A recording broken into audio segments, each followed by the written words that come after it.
તો ફેમિલી ગોષ્ઠી લગભગ આપણો આ ચોથો કે પાંચમો સેશન છે અને નવા લોકો પણ યોગિતાબેનની સાથે તમારા બધાનું સ્વાગત છે. એકચ્યુઅલી અહીંયા મળવાનો ઉદ્દેશ શું છે અને આ કન્ટેન્ટ શેની ચર્ચા થાય છે.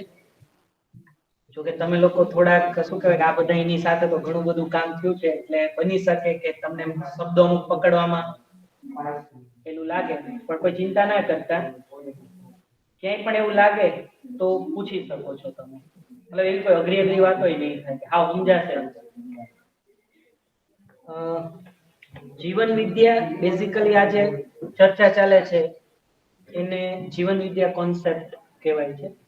જીવન વિદ્યાનો મતલબ થાય છે એક રીતે કહીએ ને તો જીવન જીવવાની વિદ્યા એમ. કે માણસ તરીકે આપણું જે આ જીવન છે તો જીવનનો કઈક ઉદ્દેશ છે. જેમ આપણે એમ કહીએ કે આ પેન છે તો આ પેનનો કઈક ઉપયોગ છે. દરેક વસ્તુની કઈક ઉપયોગિતા છે. જેમ કે આ પેન શેના માટે બની છે તો એની ઉપયોગિતા છે. શેના માટે બની છે? લખવા માટે. હાથ ઉપર લખવા માટે, અહીંયા નીચે લખવા માટે, દિવાલ ઉપર લખવા માટે. ક્યાં? બોર્ડ ઉપર લખવા માટે, બરાબર ને? તો 20 રૂપિયાની કે 10 રૂપિયાની પેનની પણ એક નિશ્ચિત ઉપયોગિતા છે કે આનાથી તમે ક્યાંય હાથ ઉપર ના લખો તો લખી શકો, તમારી મોજ છે. પણ એ બનીતી નહોતી એના માટે. અચ્છા, હું આને ઢાંકણું કાઢીને કોકને મારું તો મારી શકાય? મારી જ શકાય ને. હું કામ ન મારી શકાય? પણ એના માટે બની નહોતી બની. એનો મતલબ છે કે જો તમને આની ખબર પડે કે શેના માટે બની હતી તો આપણાથી ભૂલ થાય? ન થાય. એનો મતલબ એમ છે કે જેમ જેમ કોઈ પણ વસ્તુ આ અસ્તિત્વમાં શેના માટે બનેલી છે જો એ આપણને સમજાય ને તો ભૂલ ન થાય. એટલે જીવન વિદ્યામાં એક સૂત્ર આવે છે કે સમજ હે તો ગલતી નહીં. સમજ આવે ને તો ભૂલ ના થાય. જેમ કે તરસ લાગે તો આપણે શું કરીએ? શું કરશું? પાણી પીએ. તો એક વાર સમજાઈ ગયું છે કે તરસ લાગે તો પાણી પીવાય. આમ તરસ લાગે ને તમે મૂંઝાઈ ગયા ને રોવું આવી ગયું ને આમ રાડા રાડી કરી એવું થાય?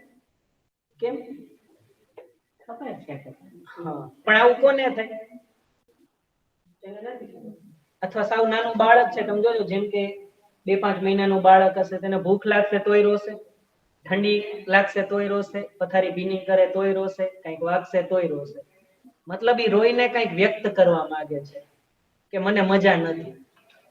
હવે આપણે એવડા મોટા થઈ ગયા કેટલી આપણે રોતા નથી. હા, ઘણા હજી રોતા હોય, પણ આને લઈને ન રોતા, બીજી બધી વસ્તુને લઈને રોતા હોય. રોતા તો હોય. તો એનો મતલબ એમ છે કે જેમ જેમ આપણને ખબર પડતી જાય કે આનું આ સોલ્યુશન છે તો રોઈએ નહીં આપણે. તો એનો રસ્તો કાઢશું એમ કે ભાઈ તરસ લાગે છે તો હું પાણીની વ્યવસ્થા કરીશ અને રસ્તો કાઢ્યો છે. એને જીવન વિદ્યાની ભાષામાં સમાધાન કહેવાય છે. સમાધાન એટલે આપણે બે લોકો બાજતા હોય ને એવું નહીં. સમાધાન ને ગુજરાત હિન્દીમાં જેને આપણે સમાધાન કહીએ ને આપણે ગુજરાતીમાં ઉત્તર સોલ્યુશન કહેશું. સમજો. તો જીવન વિદ્યાનો મતલબ એવું છે કે અસ્તિત્વમાં દરેક વસ્તુ કંઈક ઉપયોગિતા માટે બનેલી છે. માણસનો રોલ ખાલી એટલો છે કે આ દરેક વસ્તુનો ઉપયોગને સમજી લેવું. એ સમજી લીધું તો આપણે માણસ તરીકેનો આપણો જો આ જન્મ છે એ સફળ થયો એમ કહી શકાય. જેમ કે આ કપડા પહેર્યા છે તો કપડાનો કઈક ઉપયોગ છે. શેના માટે? ફેશન. તો વાંધો નહીં. ના એટલે એવો જવાબ આવતો હોય છે. ઘણી વખતે જુઓ કે અત્યારે હમણાં ડિસેમ્બરમાં ઘણાના મેરેજ ગયા તો આપણે સવારે જોઈએ તો આમ કેવું આમ પહેરીને બેઠા હોય, આયા ના આખી ફૂલબાઈનું હાથમાં મોજા, પગમાં મોજા, મોઢું દેખાતું માંડ હોય. રાત્રે લગ્નમાં એને જ જોવો ને તો કદાચ સ્લીવલેસ સાડીમાં હોય, ઠંડી કદાચ રાતે વધારે હોય. ત્યારે જે સાડી પહેરી કોઈકને આપણે દેખાડવાની હોય ત્યારે ઠંડી સાઈડમાં રહી જાય. તો એનો મતલબ એમ છે કે ત્યારે આપણું ધ્યાન હટી ગયું કે આ કપડા શરીર ઢાંકવા માટે હતા અને શરીરના રક્ષણ માટે હતા, એટલે ભૂલ થઈ. અચ્છા, પછી સાડી પહેરેલી હતી એમાંય પાછું કોઈ તકલીફ એ નથી કે એવી પહેરી, પછી કોઈ વખાણ ન કરે ને તો વધારે ખોટું ઓલું લાગે કે આવડી મોંઘી સાડી ને કોઈ ધ્યાને નહોતું. અને એમાં ઘણી વખતે આપણે એમ પૂછીને કે તને શું લાગે કેટલા ને લીધી, એમાં માન લો તમે સપોઝ 2000 ને લીધે ની એમ કે 400-500 તો પતી તને કઈ ભાન જ નથી પડતી ને તમે કોઈ દી પહેરી છે આવીને, મતલબ તો એનો મતલબ હતો કે ભાઈ આ સાડી પહેરીને હું કઈ એને મેળવવા માંગતી હતી કે મેળવવા માંગતો હતો એમ whatever. તો કપડાનો પર્પઝ ત્યાંથી આપણને ખબર ના પડી એટલે બીજું બધું આવી ગયું. આ ભૂલ કહેવાય. એવી રીતે ખોરાકનો કઈક પર્પઝ છે કે શરીરને પોષણ આપવા માટે. તો ખોરાકની સરસ મજાની વ્યાખ્યા છે કે જેનાથી શરીરનું પોષણ મળતું હોય, જે પોષણ હોય પોષણ મળે, જે પાચક હોય, પછી શરીરમાંથી ઈઝીલી નિષ્કાશક એટલે ઈઝીલી નીકળી શકે, જે આ બધું હોય ને એને ખોરાક કહેવાય. તો આ નથી તો એ ખોરાક નથી. તો મન પડે એ ખાવાનો ખોરાક ના કહેવાય. આપણને એમ હું ગમે એ ખાઈ લઉં એવું ના હોય. તો આ જો આટલી આપણને ખબર પડે ને તો આપણો જે સૌથી મોટો પ્રશ્ન છે કે સાંજે શું બનશે, સૌથી મોટો પ્રશ્ન સાંજે શું બનશે ને સવારે શું બનશે એ નીકળી જાય. કારણ કે જે પણ બનશે એ પોષણના અર્થમાં હશે એ જ બનશે. અને ઘરના લોકોને પણ હવે એટલી ક્લેરિટી આવશે જે પણ બનાવ્યું હશે એ પોષણના અર્થમાં હશે. એની સાથે સાથે સ્વાદ એમાં આવે તો વધારે સારું. એટલે આપણે એમ નથી કહેતા કે સ્વાદ વિહીન બનશે, પણ ખાલી સ્વાદ હશે અને પોષણ નહીં હોય તો પછી આપણને ખ્યાલ છે પેટ પણ બગડે છે અને કંઈક થઈ જાય છે. તો ખોરાકમાં નિશ્ચિત ઉપયોગિતા હતી એમ. એવી રીતે તમે બધી જ વાત કરો ને તો ધીરે કરીને પછી આપણે ક્યાંક પહોંચીએ કે ભાઈ આ માણસની ઉપયોગિતા શું છે. જો આ પેન નાનકડી એવી 10 રૂપિયાની વસ્તુ છે એની પણ કઈક ઉપયોગિતા હોય અસ્તિત્વમાં, તો આવડું મોટું શરીર જેના માટે આ બધું બનેલું છે, જેનો ઉપયોગ કરવા વાળા આપણે છે, તો આપણી ઉપયોગિતા શું છે? આવો પ્રશ્ન તમને નથી થતો? અમને ઘણી વખતે થાય. એટલે પેલા નહોતો થતો, હવે થવા માંડ્યો. નો ખબર પડે ને પછી એ લોકો ઓલા ગીત ના ગાય કે ખાલી યાદ આયે તે ખાલી યાદ જાયેંગે, એના જેવું. મારા દાદી સાથે વચ્ચે એકવાર હું ચર્ચા કરતો હતો ને, એમની એજ ઘણી છે, મોર ધેન 80 હશે. તો મેં એમ કીધું કે દાદી ચિંતા ન કરાય, હવે આપણને એકવાર મનુષ્ય તરીકે અવતાર મળ્યો, મતલબ જન્મ થયો છે, આપણો આવતો જન્મ માણસ તરીકેનો થશે, તો તમે મૂંઝાવમાં ના તેનું વાત કરો. તો મને એણે એમ કીધું કે ના ભાઈ ના, કે આપણે એવા કામ જ નથી કર્યા. આવું કે આપણે એવા સારા કામ જ નથી કર્યા કે બીજી વખતે આપણને માણસનો અવતાર મળે. મતલબ મેં તો એમની લાઈફ જોઈ છે, પણ એક સમય પછી વ્યક્તિને રિયલાઇઝ તો થાય જ છે એમ છેલ્લે તો એમને એવું લાગતું જ નથી કે મેં એવું કંઈક કર્યું છે. તો હું અહીંયા આવ્યો ને 80 વર્ષ કાઢીને જતો રહ્યો, તો કે ટાઈમ પાસ કરવા માટે તો અહીંયા નહોતા આવ્યો. શું લાગે છે?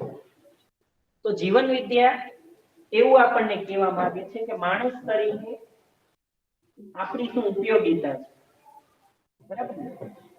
અને જો આપણને ખબર પડશે તો આપણે આપણા બાળકોને એ તો આપશું કે નહીં. દરેક પેરેન્ટ્સની ઈચ્છા હોય છે કે જે પોતાની પાસે છે એનાથી કંઈક સારું પોતાના બાળકોને આપે છે, અને કરે જ છે ટ્રાય એના માટે. ઘણી વખતે આપણને એમ લાગે કે જે આપણી પાસે આવી સુવિધા નહોતી તો આપણે એમને ઈ આપીએ, આપણે આટલું ભણ્યા નહોતા તો આપણે એને ભણાવીએ. અલ્ટિમેટલી આ બધું કરવા પાછળનો હેતુ આપણો શું હોય કે એમને સુખી થાય. તો માણસ બધાને સુખી તરીકે સુખી જોવા માંગે છે, પણ સુખ શેમાં છે ને એ પણ આપણી માટે અસ્પષ્ટ થઈ ગયું છે. એટલે મેં એવું જોયું છે કે ઘણા પેરેન્ટ્સ છે એ નાની એજમાં બાળકોને એવી વસ્તુ આપી દે છે, પછી પછતાવાનો વારો આવે છે. જેમ કે વચ્ચે 1 કે 2 વર્ષ પહેલા ઘણા બધા એક્સિડન્ટમાં છોકરાઓની ડેથ પણ થઈ હતી, અને બહુ યંગ મતલબ બાળકો જ હતા, ટીનેજ હતા. પણ એમને 16 વર્ષના છોકરાઓ હતા અને અમદાવાદમાં હિટ એન્ડ રન નો કેસ, એક સાથે 5 લોકો સુતા હતા ને એમની ઉપર ગાડી ચડાવી દીધી. પછી એ 5 તો ગયા, એમાંથી એક પ્રેગ્નન્ટ લેડી હતી ને એ બાળક તો શું હતું, એમને કીધું કે અમને આમ ગાડી ચલાવવાની મજા આવી, સ્પીડમાં જાય તો એ જે કહે ને, તો એનો મતલબ હવે એમાં એનો વાંક ગણવો કે એવડી એજમાં એમને આવડી મોટી ગાડી આપી દીધી, એમનો વાંક ગણવો.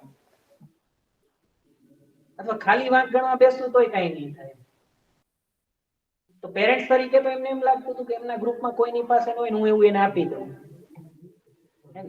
તો આપણે આવું બધું કરીએ છીએ કે એને સારામાં સારો મોબાઈલ આપી દઈએ, મોંઘા મોંઘા કપડા આપી દઈએ, મોંઘા મોંઘો મોબાઈલ આપી દઈએ, એને મન પડે ત્યારે બહાર જવાની પાર્ટી આપે.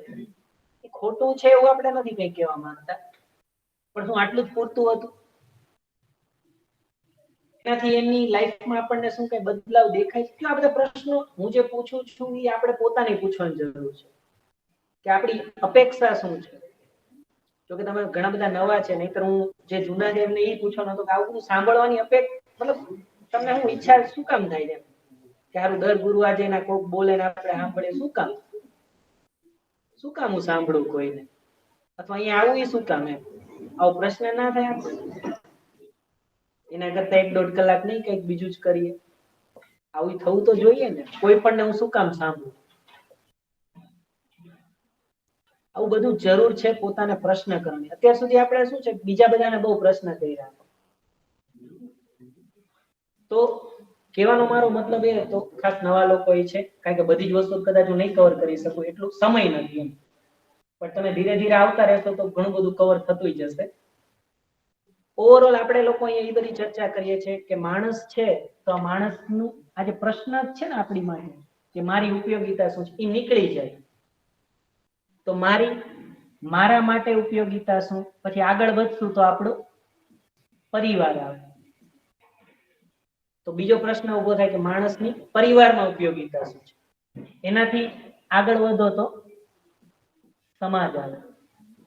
મારી આ સમાજમાં ઉપયોગિતા શું છે, અને છેલ્લે આ પ્રકૃતિ જેના આપણે બધા જ ભાગ છીએ તો આ પ્રકૃતિમાં પણ મારી ઉપયોગિતા શું છે. આ 4 પ્રશ્નનો જવાબ આપણે જોઈએ છીએ. આમાંથી એકમાં પણ આપણી પાસે કચાશ રહી જાય ને તો તમે જોશો કે માણસ લેવલે બહુ સારું જીવતો હોય ને કદાચ પરિવારમાં તકલીફ હોય છે. પરિવાર લેવલે આપણે બહુ સારું જીવતો તો સમાજના લોકો ઘણી વખત એક્સેપ્ટ નથી કરતા, અને કા પછી પ્રકૃતિના લેવલે. તો 4 લેવલ ઉપર મને આ પ્રશ્નનો જવાબ જોઈએ છે, અને એના માટે એજ્યુકેશન છે.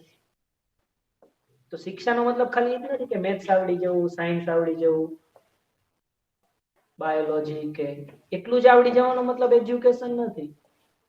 એજ્યુકેશન એનાથી કંઈક વિશેષ આગળ છે. શિક્ષા અને શિક્ષિત મતલબ બેમાં ફેર છે. લખતા વાંચતા આવડી જવાનું મતલબ શિક્ષણ નથી એમ.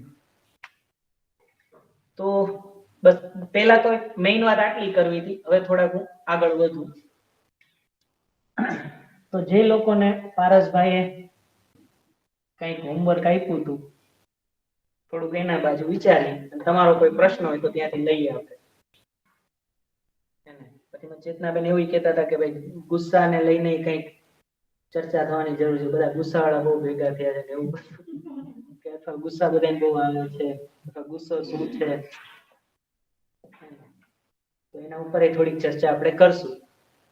તો પહેલા તો લાસ્ટ જે 1-2 સેશનમાં આપણે વાતો થઈ છે, ખાસ કરીને ઘણી બધી એક્ટિવિટી ચલાવી હતી કે ભાઈ માણસ છે તો આપણને એવું ધ્યાનમાં આવ્યું છે કે માણસ એટલે કોણ, તો કે શરીર અને જેને આપણે જીવન અથવા મન,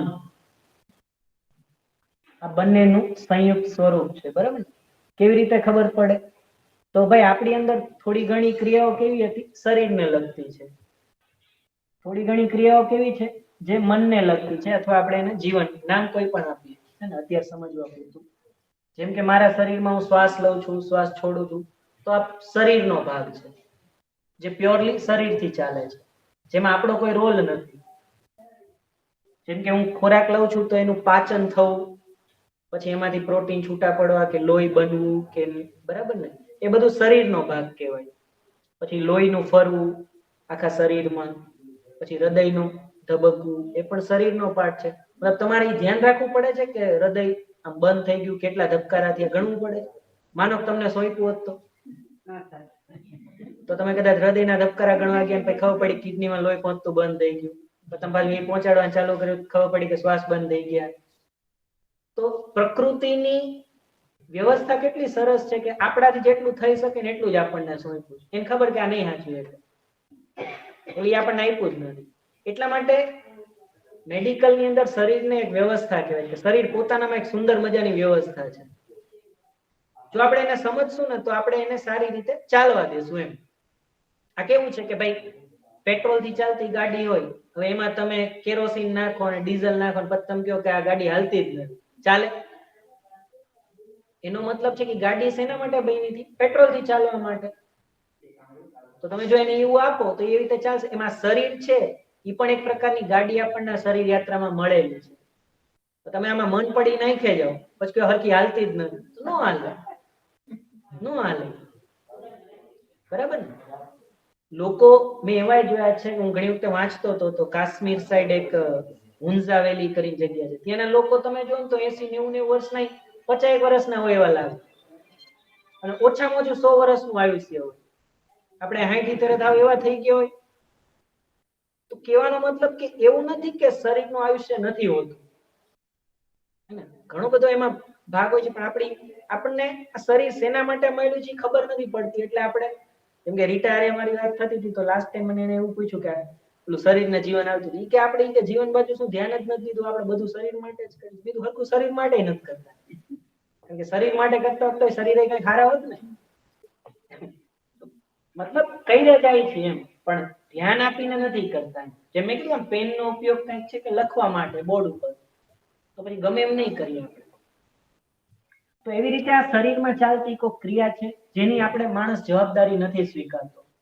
જેમ કે આપણે દિવાળી ઉપર ભેગા થયા ત્યારે પણ મેં એક એક્ઝામ્પલ આપ્યું હતું કે આને લગતી ક્રિયાઓની જવાબદારી આપણે કઈ નહીં સ્વીકારતા. જેમ કે ડોક્ટર પાસે જઈએ, પેટમાં દુખતું હોય અને ડોક્ટર આપણને પૂછે કે ભાઈ શું થાય છે, તો આપણે એમ કહીએ કે ભાઈ પેટમાં દુખે છે, પણ આપણે એમ નથી કહેતા હું પેટમાં દુખાડું. આવું બોલીએ આપણે, હું પેટમાં દુખાડું, તો કેવું લાગે? બોલવામાં સારું નથી લાગતું. તો આપણે ત્યાં એવું નથી કહેતા કે હું કરું છું, એ થાય છે. શું કામ થાય મને નથી ખબર, મેં કદાચ આવું ખાઈ લીધું હશે ને એટલે થતું હશે. એનો મતલબ શું થયો કે મેં એવું કંઈક ખાઈ લીધું જે શરીરને માફકમાં આવ્યું ને એટલે એવું થતું હશે. એનો મતલબ એ શરીરનો ભાગ થઈ ગયો. તમે સારો ખોરાક લેશો તો એનું પાચન થશે, લોહી બનશે, એ બધું એની મેળે થશે. કદાચ કોઈ એવી વાસી વસ્તુ અથવા કોઈ ઝેરી વસ્તુ ખવાઈ ગઈ હે ને, તો પણ એની અસર તો થાય જ શરીરમાં. તમે ભૂલથી એમ કહો ના ના આ તો ખોટું ખવાઈ ગયું અને હવે એની અસર ન થાય, એવું ન હોય. આપણા હાથમાં કેટલું હતું, એને અહીંયા મૂકવું કે ના મૂકવું. એકવાર એ અંદર ગયું પછી તમારા હાથમાં કઈ જ નથી, કારણ કે હવે શરીરનો ભાગ થઈ ગયો. તો માણસમાં એક પ્રકારની ક્રિયાઓ ચાલે છે જે શરીરને લગતી હોય, જે બધાને લગભગ ખબર પડે છે. આપણે શ્વાસ લઈએ છીએ, આપણને બધાને દેખાય છે, શ્વાસ છોડીએ છીએ, બરાબર, લોહી ફરે છે, આ બધું આપણને દેખાય છે. પણ એક બીજી પ્રકારની ક્રિયાઓ આપણી અંદર ચાલે છે જેને જીવનને લગતી ક્રિયાઓ કહેવાય. જેમ કે બોલવું. તો આપણે એમ કહીએ છીએ કે હું બોલું છું, હે ને? તો બોલવું આપણી મારી ક્રિયાનો મતલબ શું છે કે આ ક્રિયા છે ને, કેમ લખું, એની મેળે ચાલે છે, એની મેળે થતી. જ્યારે આ કેવી છે ખબર? નિર્ણયપૂર્વક, ડિસિઝન થી ચાલે. કઈ રીતે? જેમ કે હું તમને પૂછું કે ચલો પારસ સરે શું ચલાવ્યું હતું મને જણાવો, તો તમારે જવાબ દેવો હોય ને તો જ તમે દો. તમને એમ થાય તો પૂછે હું કામ કરું, તો તમે નહીં દો. તમે કહો હાલો હું ઇંગ્લિશમાં બોલું, ગુજરાતીમાં બોલું, હિન્દી. તો બોલવું એ તમે નિર્ણયપૂર્વક કરી શકો છો કે કેવી રીતે બોલવું. સ્પીડમાં બોલવું, ધીમે બોલવું, ઓલાને સંભળાય એવું બોલવું, કે ખાલી બાજુવાળાને સંભળાય એટલું જ બોલવું. તો આ બધું કેવી રીતે થાય છે? નિર્ણયપૂર્વક. હું વિચારું છું એટલે થાય છે. તો બોલવું ક્રિયા છે, કોની ક્રિયા આપણે કહીએ છીએ? જીવનની. પછી ચાલવું. ચાલવામાં ભલે આપણે શરીરથી ક્યાંક પહોંચીએ છીએ, પણ ચાલવાનો નિર્ણય તો મારો હતો ને, શરીર એની મેળે નથી જતું. ખ્યાલ પડે છે? તો ચાલવું મારો નિર્ણય છે કે ભાઈ મારે અહીંયાથી જય પાસે જવું છે તો હું ચાલીશ. મને એમ થાય ભાઈ એમની પાસે મારે હું જઈને કરું, તો હું નહીં ચાલું. મારે દોડવું, ઠેકડા મારવા, લંગડી લઉં, બધું મારા ઉપર છે. તો આ નિર્ણયપૂર્વક થાય છે કે ચાલવું કે નહીં.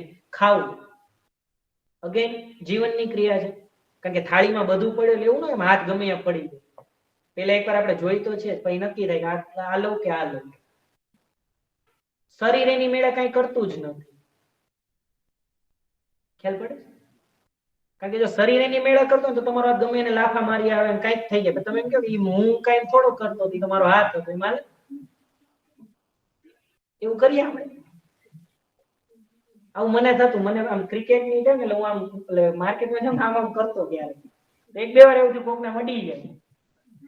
એટલે ત્યાર પછી મને આ વસ્તુ મારી દેખાતી, સારું હું આવું બોલું છું કે બધી જ વસ્તુ વિચારીને થાય, પણ મેં કેવું વિચાર્યું હતું પાછળ વાળાને માર, પણ એ તો વાગી ગયું. હવે એને મારે કેમ સમજાવું, ભાઈ તો જીવનની ક્રિયા હતી, તો વિચારીને થાય, પણ મારું ધ્યાન નતું, એવું કેમ કેવું? પણ દેખાય છે કે ભાઈ મારી અંદર શું ચાલતું હતું, કે બોલિંગ કે આ તે, તો મારું ધ્યાન, જો કદાચ મને એવું દેખાય કે મારા અંદર સ્પષ્ટ થાય કે મારી બહુ આમ હાથથી મારી ટેવ, તો એવી જગ્યાએ કે આજુબાજુ કોઈ હોય જ નહીં, ભલે રાખો ત્યાં આમ કહી રાખો, આવું કરી શકાય ને? તો આ બધું આ ધીમે ધીમે આપણી બાજુ ધ્યાન, મેં કીધું બધું માણસનો પ્રશ્ન તો ચિહ્ન દૂર થવાનો મતલબ આપણી બાજુ ધ્યાન જવું. આપણું અત્યારે આપણું ધ્યાન આપણી બાજુ જતું જ નથી. એક છોકરાઓને અમે એમ કીધું કે જેમ કે એક ક્લાસમાં પૂછ્યું, નોર્મલી બધાની ઉંમર 20 વર્ષની આસપાસ હતી, બરાબર ને? હવે આપણે એમને એમ પૂછ્યું કે ભાઈ તમે તમારા વિશે ખાલી 5 મિનિટ બોલો. કેટલું? 5 મિનિટ. હવે તમે જોજો, 1 વર્ષ એટલે આપણે એમ કહીએ કે ભાઈ થોડું ગણિત આવશે, 365 દિવસ, બરાબર ને? 365 એક દિવસમાં કેટલી કલાક હોય, તો કે 24 કલાક, ને 1 કલાકમાં 60 મિનિટ. આ બધાનો સરવાળો કરો ને તો કેટલી કઈ કરોડોમાં, લાખો કરોડોની અંદર મિનિટ કદાચ થઈ જાય. પણ આપણે એમ કે એમાંથી ખાલી તમે 5 મિનિટ પોતાના વિશે બોલો. એમાં હું નહીં બોલવાનું, તો તમને શું ભાવે છે, તમારી શું હોબી છે, તમારા મમ્મી પપ્પાનું નામ, તમે કેટલા ભાઈ બહેન, તમે કેટલું ભણ્યા, આવું કઈ બોલવાનું જ નહીં. હવે તમારા વિશે બોલો. તો છોકરાઓ કે લે સાહેબ હવે બોલવું જ શું? આ વિચારવા જેવો પ્રશ્ન છે. તમે પણ આ પોતાના માટે કરી શકો છો. આટલું આપણે કાઢી નાખીએ ને પછી પોતાના વિશે 5 મિનિટ બોલીએ આપણને મળશે જ નહીં કઈ બોલવા માટે. તો પેલી વખતે આપણું ધ્યાન, આ તો ખાલી 20 વર્ષની વાત હતી, માનો આપણે 50-60 ના થઈ ગયા, હવે ગુણાકાર થઈ રહેજો, 50 વર્ષનો હું થયો ને હવે મારા વિશે ખાલી 5 મિનિટ બોલું, નીકળતા જ નથી શબ્દો, કારણ કે મારું મારી બાજુ ધ્યાન જ નથી. પણ હું એમ કહીશ ઓલા બેન વિશે આપણે વાત કરીએ તો આપણે એટલું બોલશું. એક મસ્ત જોક થયો હતો કે એક છે ને એક શેરીમાં ઈ આમ ચબુતરા ટાઈપ હતું કંઈક, ત્યાં છે ને રોજ સાંજે બધા બેનો બધા ભેગા થતા, તો અને આમ રોજ અડધી 1 કલાક જેવું તો મિનિમમ થાય. પછી એક દી એવું થયું કે બધા 5-7 મિનિટ પાછા આવતા રહે, એમના બધા હસબન્ડ ને નવાઈ લઈ ગઈ કે કેમ તમે બધા બહુ વહેલા આવતા રહ્યા? એ કે આજે બધી કે પ્રેઝન્ટ હતી. એટલે કે કોના વિશે વાત કરી? કોઈ એબ્સન્ટ હોય તેના વિશે વાત થાય ને. તો મતલબ આપણી પાસે ટોપિક જ નથી આપણા વિશે વાત કરવાનો. ત્રીજા વ્યક્તિને હટાવી દો, પછી જે બે લોકો હોય એના વિશે વાત કરજો. ટ્રાય કરો, કોઈ ત્રીજા વ્યક્તિ વિશે વાત નહીં કરવાની. જેમ કે હું ને રીટા વાત કરતા તો અમારા બે વિશે જ વાત કરવાની. તમે હસબન્ડ વાઈફ વાત કરો તો તમારા બે વિશે જ વાત કરો. તમે જોજો કાં તો ક્વોલિટેટિવ ટોક થશે કાં બહુ ઓછી થશે. જેવી તમે ત્રીજા વ્યક્તિને લાવશો ને એટલે એવી મજા આવે વાત કરવાની. આ તો ટાઈમ પાસ છે, હાથમાં કઈ ના આવે આનાથી. આ તમારે કરવું હોય તો મોજ છે તમારી, કરી શકો છો. જેમ ને ભારત પાકિસ્તાનની ચર્ચાઓ કેટલી કરતા, કોર્ટની અંદર ભાઈ ભાઈની વચ્ચે પ્રોપર્ટીના જે કેસીસ છે લગભગ 70% થી વધારે કેસીસ છે કોર્ટની અંદર, સગા ભાઈઓના કે મમ્મી પપ્પા વચ્ચેના કહેવાય 70% થી વધારે કેસ. તો આમાં ક્યાં ભારત પાકિસ્તાન કરવું? ઘરમાં આપણને રહેતા ના આવડ્યું તો બોર્ડર ઉપરની વાત કરીએ તો કરી શકાય, એમાં મજા બહુ આવે. એટલે આ બધું વિચારવાની વસ્તુ છે કે આવું જ કરીને ટાઈમ પાસ કરીને જતું રહેવું છે કે કંઈક ક્વોલિટેટિવ જીવીને જવું છે. જે લોકો જીવીને ગયા હોય, જેમ કે ઘણી વખતે મને એવો વિચાર આવે કે મહાત્મા બુદ્ધ છે કે મહાવીર સ્વામી છે, સ્વામિનારાયણ ભગવાન થઈ ગયા કે શ્રી રામ આપણે કહીએ, શ્રી કૃષ્ણ કહીએ, આ બધા લોકોને આપણે જોયા નથી, હજારો લાખો વર્ષ કદાચ થઈ ગયા હશે, પણ છતાંય એ બધા આપણી વચ્ચે હજી મોજૂદ છે. જ્યારે આપણા દાદાના દાદા વિશે કદાચ વિચારીએ તો આપણને નામ નહીં આવડતું હોય. કેમ નહીં ભાઈ? તે કદાચ હમણાં થોડાક ટાઈમ પહેલા જ થઈ ગયા હશે. અને ઓલા લોકોને તો કોઈક વ્યક્તિ જ્યારે પરિવારથી આગળ સમાજના લેવલ સુધી કંઈક કરી જાય છે ને એને લોકો લાંબો ટાઈમ સુધી યાદ રાખે છે. આપણે આપણા માટે શું કર્યું ને આપણા પરિવાર માટે શું કર્યું, ચોઈસ આપણી છે. કે માણસ તરીકેનો ખાલી ધક્કો ખાધો કે પછી આપણા માટે કંઈક કરીને પછી આપણી આવનારી પેઢીને આપણે શું આપવું એ તો આપણે નક્કી કરી શકીએ ને. તો જીવનની ક્રિયામાં આપણે શું કહેતા હતા? જેમ કે અહીંયા મેં કીધું કે દરેક ભૌતિક વસ્તુઓ છે ને એ શરીર માટે હોય, જ્યારે આની અંદર ભૌતિક વસ્તુઓ કઈ નહીં આવે, બરાબર. અને આપણે શું નામ રાખશું? સૂક્ષ્મ મટીરિયલ, અને આપણે બીજું આને શું લેશું? ભાવનાત્મક. બરાબર ને? જેમ કે ભાવનાત્મકમાં આપણે શું લઈએ તો કે ફિલિંગ્સ જેટલી પણ છે, બરાબર ને? તો ભાઈ વિશ્વાસ, સુખી થવું છે, સન્માન, આ બધી મારી અપેક્ષા છે. શરીરને કઈ ફેર નથી પડતો. કોઈ આપણું અપમાન કરે તો મારા હાથને કઈ ફેર નથી પડતો, ફેર મને પડે છે આવું મને કેમ કીધું. સારું લાગે છે તોય મને લાગે છે. તમે જુઓ, અમે નાના છોકરા, મતલબ છોકરાઓને તમે જોશો ને કોલેજમાં ને એમાં, તો એકબીજાને એવી રીતે બોલાવતા હોય ને, ઘણી વખત પપ્પાના નામ લઈને બોલાવે, અને આમ ઘણી વખત એવું અમુક શબ્દોથી બોલાવે, તો એ બધા એને હસતા હસતા વાત કરતા હોય. ઈ જ વસ્તુ કોઈ બીજો કે તો બાજવાનું કે થઈ જાય. આનો મતલબ શબ્દ એક જ હતા, પણ વ્યક્તિને આપણે કેટલો આપણે આપણે એને પોતાનો સ્વીકારેલો છે, એની સાથેનો સંબંધ. ઈ પ્રમાણે તમે જો શબ્દોની અસર હોય, ઈ જ શબ્દોની અસર કોકની આપણને કઈ નથી થતી, અને જેને આપણે સ્વીકારેલા ના હોય એનો નાનકડો શબ્દ આપણને બહુ મોટી અસર કરી જાય છે કે નહીં? એ કોણે સ્વીકાર્યું? મેં સ્વીકાર્યું. શરીરને કઈ ફેર નથી પડતો. શરીર માટે તો મારો દોસ્તારે કીધું તોય ઈ જ શરીર હતું, અને મને જે નથી ગમતો એને કીધું એ શરીર તો એક જ હતું. નક્કી કરવાળો હું હતો કે આવું મને કેમ કીધું.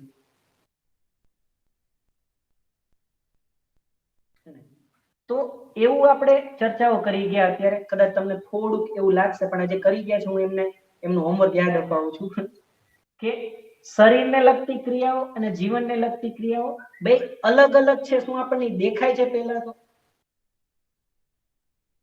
દેખાવાનો મતલબ સમજાવવું.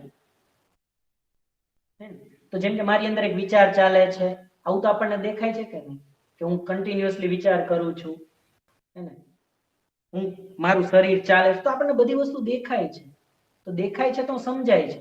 તો માણસને સમજવાનો મતલબ છે કે આપણી અંદર આ પ્રકારની કંઈક ક્રિયાઓ ચાલે છે. મિક્સ શું થઈ જાય છે, તકલીફ શું બને છે, જો એ આપણે ચર્ચા કરીએ. એક હતું શરીર, જીવન. હવે અહીંયા હું એક વસ્તુ લઉં, અહીંયા છે શરીર, અહીંયા છે જીવન. જેમ કે આપણે એમ કહીએ કે ભાઈ ફોન, તો ફોન કોના માટે જોતો તો? શરીર માટે. શું કામ? થોડુંક ઉતાવળમાં કરું છું. ફોન શરીર માટે. શું કામ? કારણ કે ભાઈ મારે અહીંયાથી અમદાવાદ કોકની યાર વાત કરવી છે, પણ હું ગમે એટલી રાડ પાડું અહીંયા ન સંભળે, તો મારા શરીરની તો ઓલી કહેવાય ને કે ભાઈ પહોંચતું નથી એમ. તો એક વસ્તુની શોધ થઈ કે અહીંયા બેઠા બેઠા તમે એક નંબર ડાયલ કરો છો ને આરામથી ત્યાં વાત કરો છો. તો મારા શરીરને જેને સદુપયોગ થઈ શક્યો એમ. તો શરીરના સદુપયોગના અર્થમાં ફોન હતો, એટલે કોની જરૂરિયાત હતી? શરીરની, આની નહીં. પણ હું જ્યારે એમ કહું ને કે મોંઘો ફોન, હવે કોની જરૂરિયાત થઈ ગઈ? જ્યારે એમ કહી દીધું મોંઘો ફોન, શરીરને કોઈ ફેર નથી પડતો કે 5,000 નો ફોન છે, 50,000 નો ફોન છે.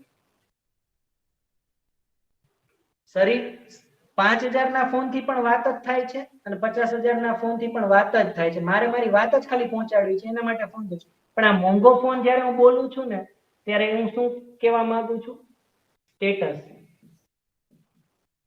મારી છાપ, કે મને સન્માન મળશે. આ ભૂલ થઈ ગઈ. એવી રીતે તમે અલગ અલગ વસ્તુને વિચારો. ઘર, પણ જ્યારે હું એમ કહું ને મોટું ઘર, અથવા આખી સોસાયટીમાં કોઈનું ન હોય ને એવું ઘર, 2-5 તો ઘરને જોઈને બેભાન થઈ જવા જોઈએ. તો ઈ એકચ્યુઅલી કોની જરૂરિયાત હતી? જીવનની. પછી ચિંતા રહી. આવું હોય ને એટલે ચિંતા શું રહે? હવે આપણાથી મોટું કોકનું થઈ જાય તો, અથવા એને દિવાળી પર નવું શું કરાયું? આ ચિંતા શું કામ રહે છે? કારણ કે હું મારી જે રિસ્પેક્ટ છે ને ક્યાંથી મેળવવા માંગતો હતો? મારા ઘરથી. હવે ચિંતાનો વિષય બની ગયો કે આપણા જેવું ઘર કોઈનું ન થાય. એટલે તમે જો લગ્નમાં પણ અત્યારે લગ્નમાં જે છોકરો ને છોકરીના મેરેજ છે ને, એકચ્યુઅલી જે લાઈફ ટાઈમ જીવવાની વાત છે સાઈડમાં રહી ગઈ. પણ થીમ કેવી રાખશું, થાળી કેટલાની રાખશું, કાર્ડ કેવું બનાવશું, કોઈનું હોય જ નહીં. એટલો બધો ખર્ચો કરવાની આપણે ના નથી પાડતા, પણ કદાચ એની ગેરંટી હોય ને કે આટલું કર્યા પછી પણ એ બે લોકો સારી રીતે જીવી જશે તો કરો તે, પણ એવી ગેરંટી જ નથી. કેટલું કર્યા પછી પણ સાવ નાની નાની બાબતમાં છૂટું થઈ જાય છે. ખ્યાલ પડે છે? તો એનો મતલબ કે કોના માટે? અને ઘણી વખત આપણે એવું કહેતા સાંભળ્યા છે કે સમાજમાં આપણે રહેતા હોય એટલું કરવું પડે. કાંઈ ફેર નથી પડતો, કાંઈ ફેર નથી પડતો, સમાજમાં કોઈ ફેર નથી પડતો. જવાબ આપણે કોઈ દિવસ બીજાને દેવાના જ ના હોય, જવાબ હંમેશા આપણે આપણને જ દેવાના હોય.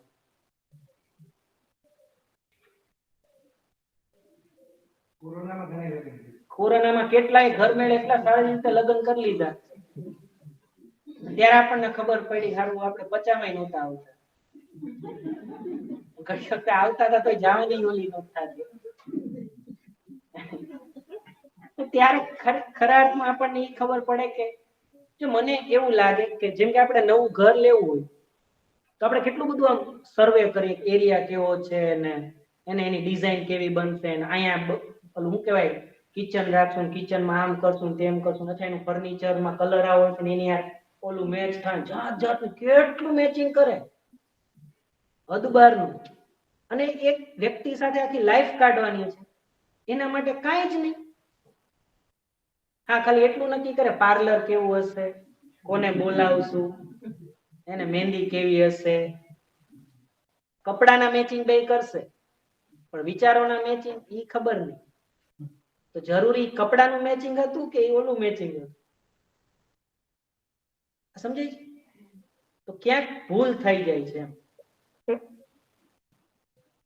અને એનો ભોગ કોણ બને છે?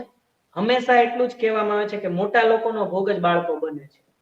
આપણને ગમે કે ન ગમે, કારણ કે જરૂર નથી બધું તમને ગમે છે, પણ બને છે.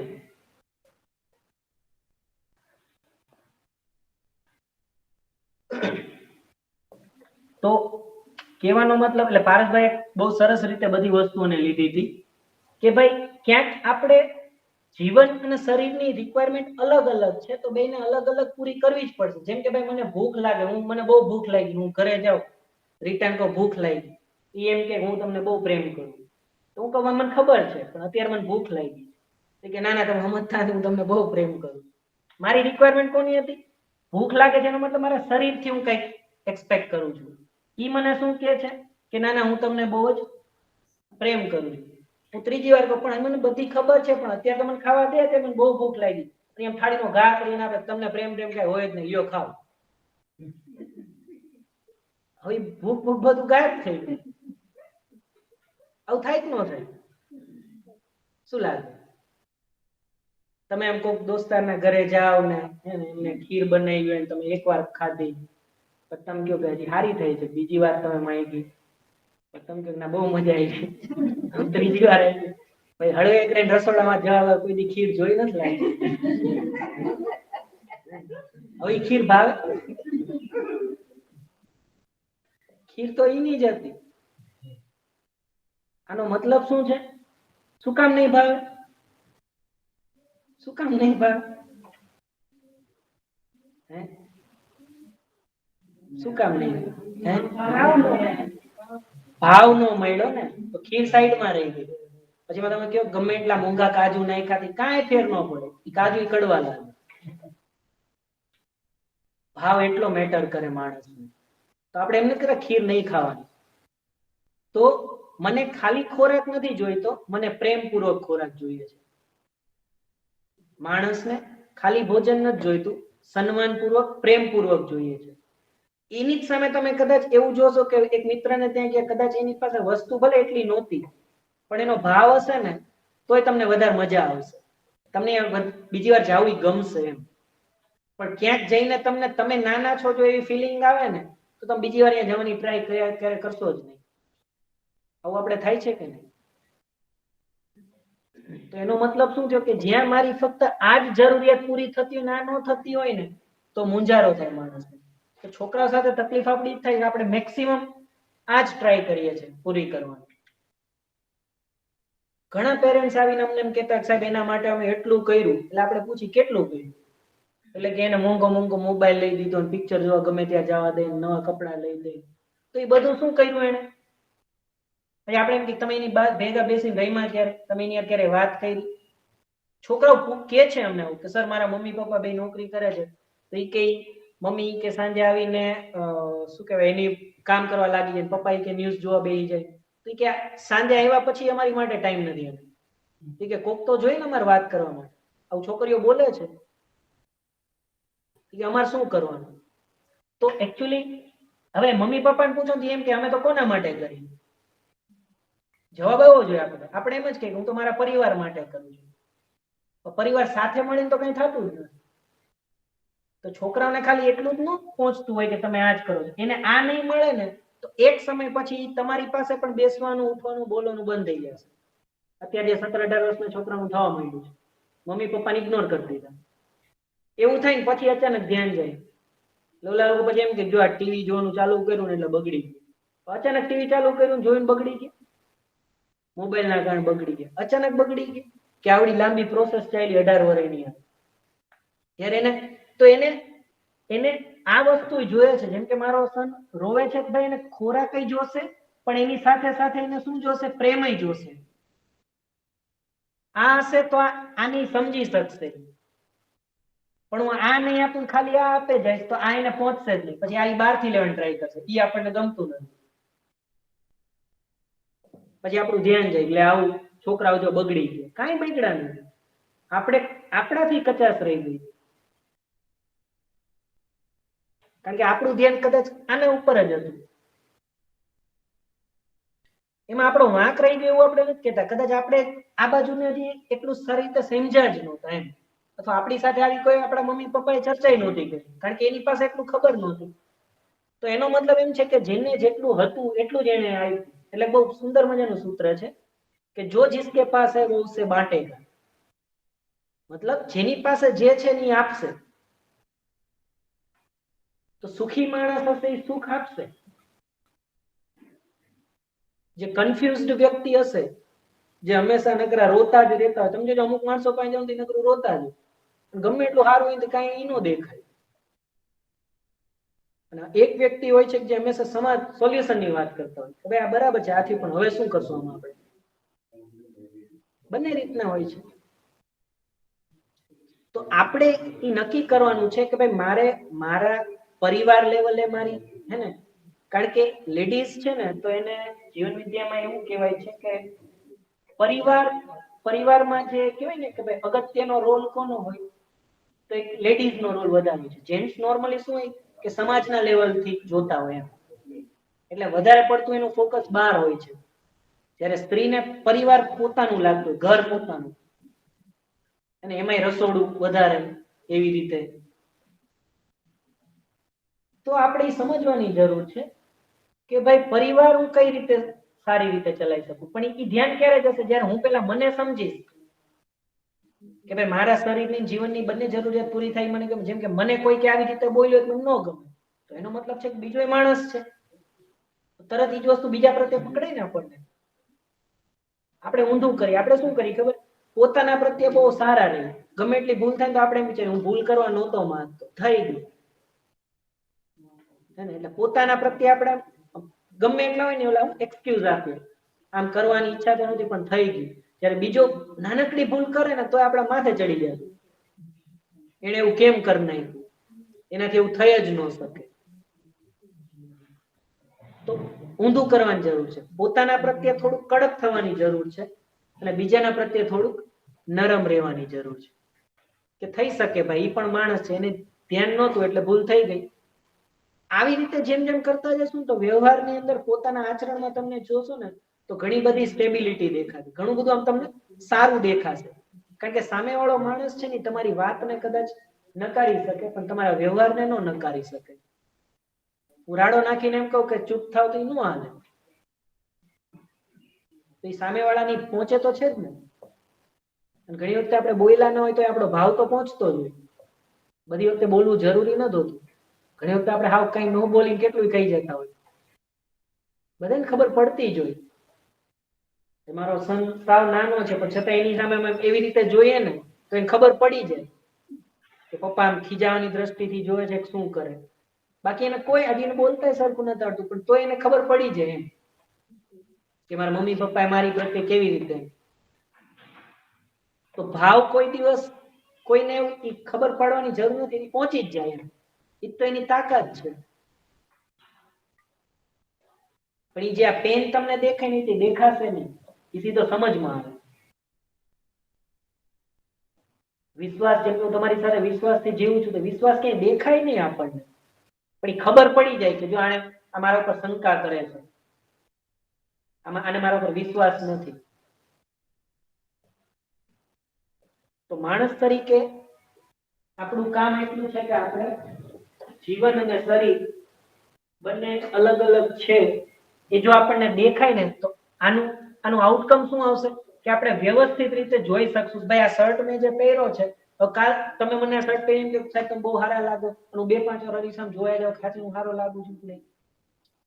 અથવા તમે કહો કે ના આવો શર્ટ હું પહેરવામાં જરાય તમે સારા નથી લાગતા, તોય મને કંઈક થવા માંડ્યું. તો આનો મતલબ એમ કે મને ખબર જ નથી કે આ શર્ટ છે એ એકચ્યુઅલી મારા શરીર ઢાંકવા માટે ને એક એને પ્રોટેક્શન ના અર્થમાં મેં પહેર્યો છું. બાકી આનાથી હું રિસ્પેક્ટ મેળવવા જાઉં તો એનો મતલબ કે મારું ધ્યાન નથી. શર્ટ શેના માટે છે એ હટી ગયું કહેવાય. જ્યારે જ્યારે ધ્યાન હટે છે, ઓલા નથી બોર્ડ મારતા ધ્યાન હટી દુર્ઘટના ઘટી, એવું જ હોય. જેવું ધ્યાન હટી ગયું દુર્ઘટના થઈ ગઈ. દુર્ઘટનામાં શું થયું તો દુઃખ મળ્યું, સૌથી મોટી દુર્ઘટના. તો મારા તરફ પેલા અત્યારે તો આટલું કેવું તો તમારો કોઈ પ્રશ્ન હોય તો આપણે લઈએ, અથવા તમને જે પારસભાઈ કીધું હતું પહોંચે છે હું કહું છું એ સમજાય છે કે કઈ ઉર્દુમાં બોલતો તો નથી તો વાંધો નહીં. બોલું સ્ટુડન્ટ ની સામે ટેવ હોય ને એટલે ઘડી ભૂલાઈ જાય છે બીજા બેઠા. તો જણાવો ખાસ તમે જે આવ્યા છો તમને કઈ લાગતું હોય, કારણ કે થોડું અઘરું છે આ બધી ટાઈપના લોકો ભેગા થયા. બોલો.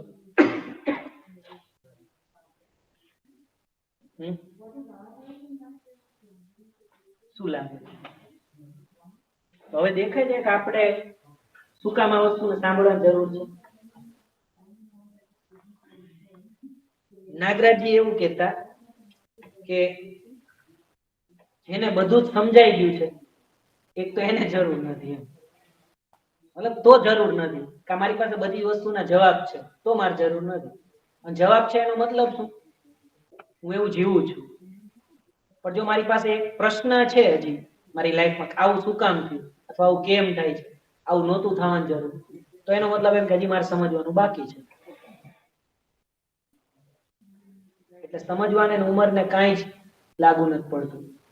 હાપુડમાં એક રામભાઈ હતા, લગભગ 81 વર્ષની ઉંમર હતી. અમારી ભેગું આવતા એ સમજવા અને બહુ જબરજસ્ત સમજતા. એમ કેતા કે આવનારું શરીર તો મારું શરીર યાત્રા તો સારી જશે, આ શરીર યાત્રા તો ગમે એવી ગઈ.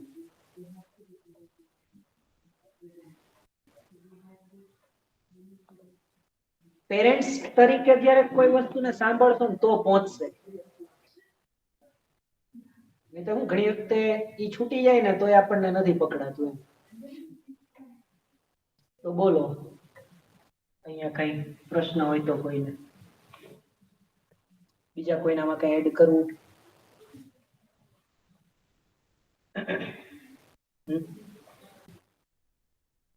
બધા ચૂપ કેમ થઈ ગઈ?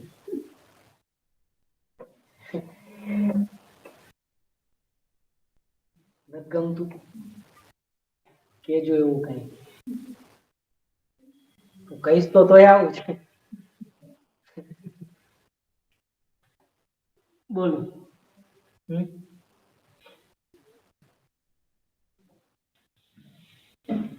શું હોમવર્ક હતું જય?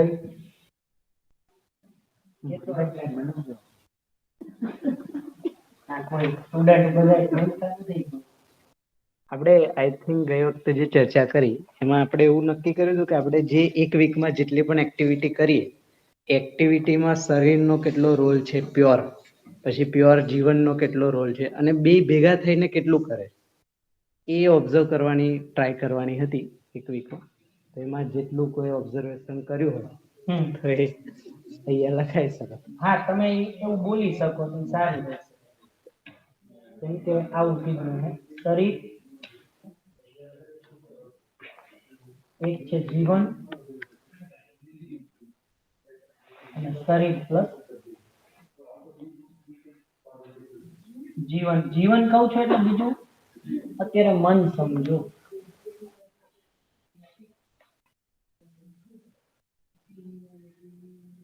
ક્રિયા આવું બોલો ભાભી, બોલો.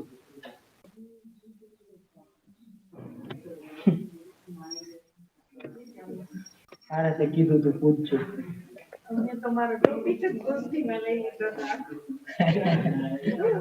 એમાંય કદાચ કઈ એવું આવ્યું હોય અથવા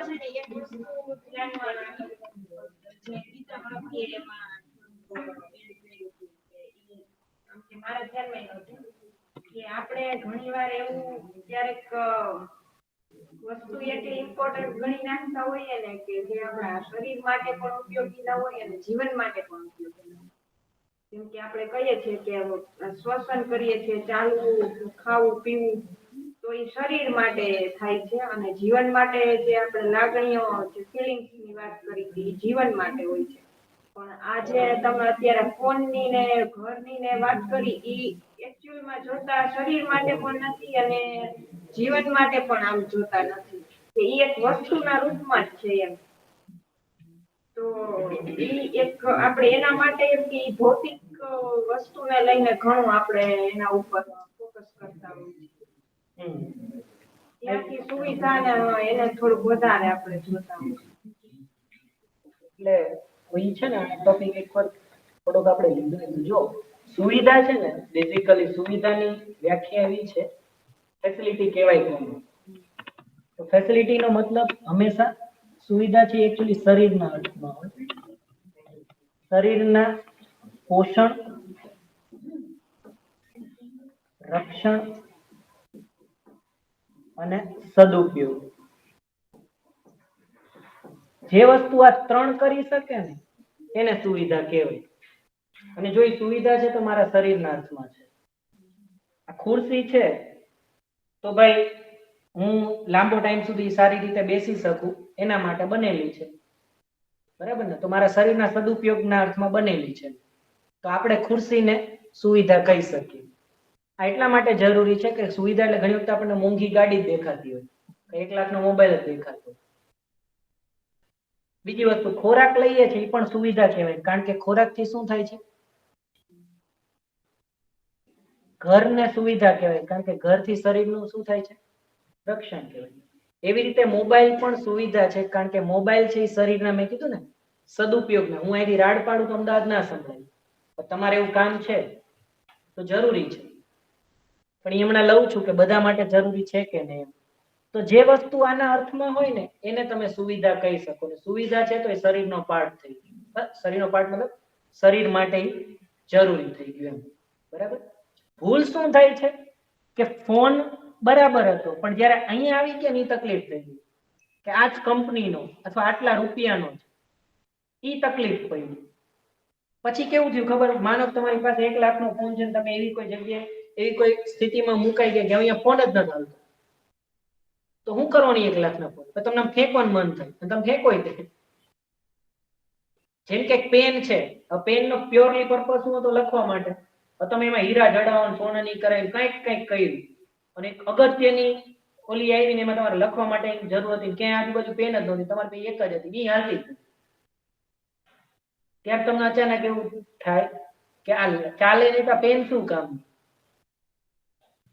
ત્યારે આપણને એ દેખાય ને, ત્યારે હકીકતમાં આપણને સ્પષ્ટ થાય છે કે આ પેન લખવા માટે હતી. તો દર વખતે એવી ક્રિટિકલ સ્થિતિ આવે ને પછી જ આપણને સમજાય એવું જરૂરી નથી, આપણે અત્યારે સમજી શકીએ. તો હું એમ કહેવા માંગુ છું કે ભાઈ પછી સુવિધાને બે પાર્ટમાં આપણે લીધું હતું. એક હોય સામાન્ય આકાંક્ષા, જેમાં આપણે આહાર એટલે કે રોટી, આવાસ હે ને અને કપડા, આ ત્રણ ને લીધા. આ ત્રણ છે ને એ એવી સુવિધા કહેવાય કે જે બધાને જરૂર છે, અને એમાંય આ સૌથી વધારે. આહાર નહીં મળે ને તો 5-6 મહિનાનું બાળક છે જીવતું ન રહે. કદાચ તમે મોબાઈલ નો આપો તો ઈ મરી જાય એવું ન હોય કે મને મોબાઈલ કોઈ આપ્યો જ નહીં. તમે ખોરાક નહીં આપો તો એ નહીં જીવે. તો એનું શરીર ટકી રહેવા માટે જે મિનિમમ સુવિધા હતી એ તો આ હતી. એટલે એને બેઝિક રિક્વાયરમેન્ટ કહેવાય, સામાન્ય આકાંક્ષા, કે આ બધાની પૂરી થવી જ જોઈએ. એટલે પરિવાર આગળ વધારવાનો જે કહે ને કે ભાઈ ક્યારે આપણે પેરેન્ટ્સ બનીએ, એની મિનિમમ લાયકાત છે કે જો એ બંને વ્યક્તિ આ પૂરું કરી શકતા હોય ને, પોતાનું અને આવનારા બાળકનું, તો જ બાળક વિશે વિચારવું. અને એની પહેલા લગ્નનું ન વિચારે, જો આપણામાં આ ન હોય તો. એટલે અત્યારના છોકરાઓમાં એ બહુ સારું છે. પેલાની જેવું નહીં કે હાલો ઉંમર થઈને લગ્ન કરો ને કરો. અત્યારના ઘણા છોકરાઓ એ ડિસિઝન લે છે કે અમે મેરેજ નહીં કરી. તો એ ખોટું કે ખરાબ નથી, કારણ બધાને જરૂર નથી લગ્ન કરવાની. સોમભાઈ એમ જ કે છે કે ભાઈ કઈ લાલ કિલ્લાનું રક્ષણ કરવા બધા નથી જવાનું, લગ્ન કર્યા ભાઈ છોકરા કરવાના જ છે. આ એના જેવું છે કે 10મા પછી 12મું તો કરવાનું જ હોય, 12મા પછી એને એન્જિનિયરિંગ કે કંઈક તો કરવાનું જ હોય, એના પછી લગ્ન તો કરવાના જ હોય, લગ્ન પછી છોકરા તો હોય જ. એવું નથી આ કઈ. એ પણ જીવનનો ડિસિઝન છે. તો જ્યાં સુધી મને એવું નથી લાગતું કે ભાઈ હું આ 3 વસ્તુ પૂરી મારી નથી હરખી રીતે કરી શકતો, તો ઓલા બીજા જે મારા આવશે હે ને એનું કઈ તો પૂરું કરી શકીશ. ખ્યાલ પડે? અત્યારે તમે જો ઘણી વખતે ઓલા જે છોકરાઓને બધા લઈને બેઠા હોય છે ને એકાદ 5-5 ને 6-6, તો એનો મતલબ એમ છે કે પ્યોરલી શેના માટે હોય છે? પછી એ આના માટે જ રાખ્યા હોય છે કે તમે પણ માંગો ને, તો એનું આખું જીવન જ એ રીતે જોવે છે. આનો મતલબ એમ થયો કે પેરેન્ટ્સ તરીકે ઈ પણ પૂરા ન પડ્યા, અને ક્યાંક જો આપણે પણ બાળકો માટે ખાલી આ જ આપીએ છીએ તો આપણે પણ ક્યાંક અધૂરું છોડી દઈએ. એટલે સુવિધાના ભાગરૂપે આ પણ છે. અને હજી એક મહત્વકાંક્ષા આવે, એમાં આપણે રાખીએ છીએ ટેલિકોમ્યુનિકેશન, એટલે કે આ ટીવી, પછી વિહિકલ આપણે જે હોય લઈ શકીએ, વાહન અને મોબાઈલ. આને એવું કીધું છે કે આ મહત્વકાંક્ષા છે. આ બધાને કદાચ જરૂરી નથી, પણ જેની એવી એની જેનું એવું વર્ક છે, જેમ કે આ બધી સમાજ ગતિના અર્થમાં હોય. તમારો માનો કે ભાઈ જેમ કે મારે અહીંથી ગોંડલ લેક્ચર લેવાનો હોય, જુનાગઢ લેક્ચર લેવાનો હોય, તો મારે વાહન જોશે. કારણ કે હું અહીંયા જુનાગઢ હાલીને જાઉં, ક્યારે પહોંચું, પહોંચ્યા પછી હું કહું 1 દી પછી હું લેક્ચર લઈશ, તો કોઈ કે હાલો સાહેબ અમદાવાદ જવાનું, ક્યારે પહોંચું?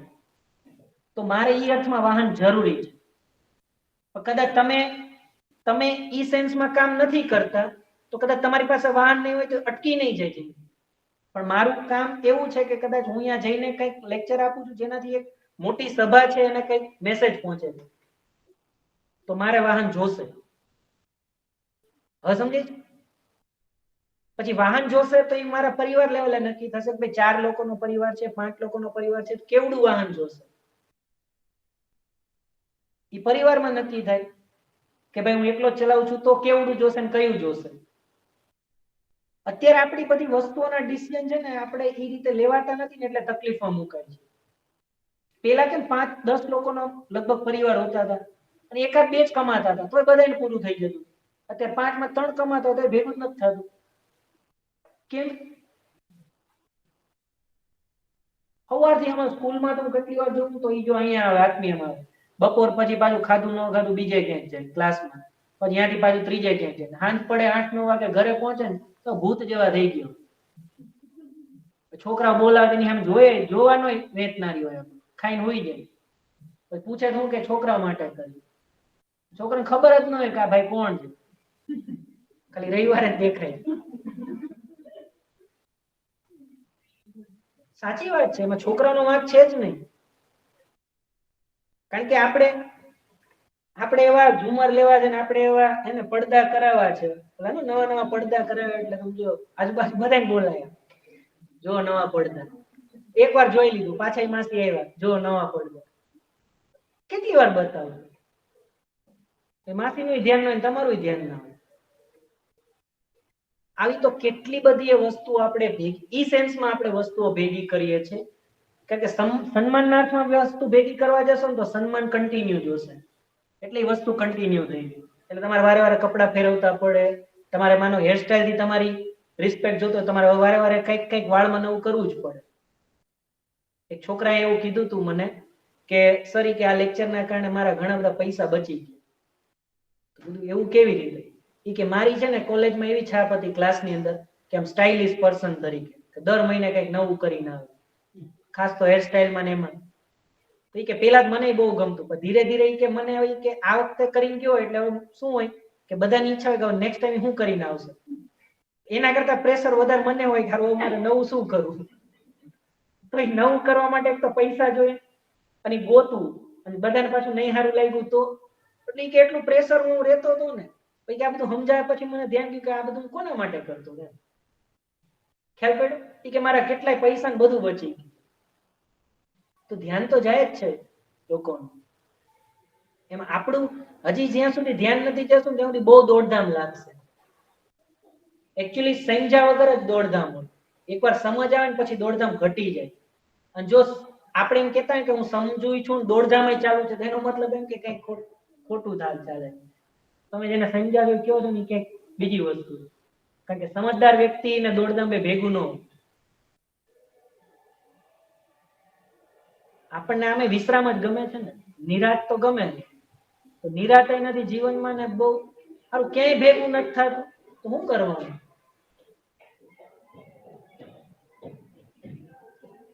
તો આ એના અર્થમાં એટલે મોબાઈલ કઈ વસ્તુ એવું નથી આપણે કહેતા ઇગ્નોર કરી પણ જેનો જેમ કે આપણે આ લેક્ચર માનો કે અમેરિકામાં કોઈ બેઠા છે ને હવે એને અહીંયા ગુરુવાર આવી નથી શકતા જેમ કે આપણા જ્યોતિબેન ની લોકો છે ને એ લોકો ત્યાં બેઠા બેઠા આરામથી આપણો લેક્ચર અટેન્ડ કરે એનો મતલબ શું થયો કે આના આ હતું ટેલિકોમ્યુનિકેશન એટલે કરી શકે છે તો એ સુવિધા કહેવાય કે બધા લોકોને રાજકોટ આવો આવો બહુ મોટી સભા થઈ ગઈ વેલકમ પોતાના મમ્મી પપ્પા પાસે ગોઠવાઈ જાઓ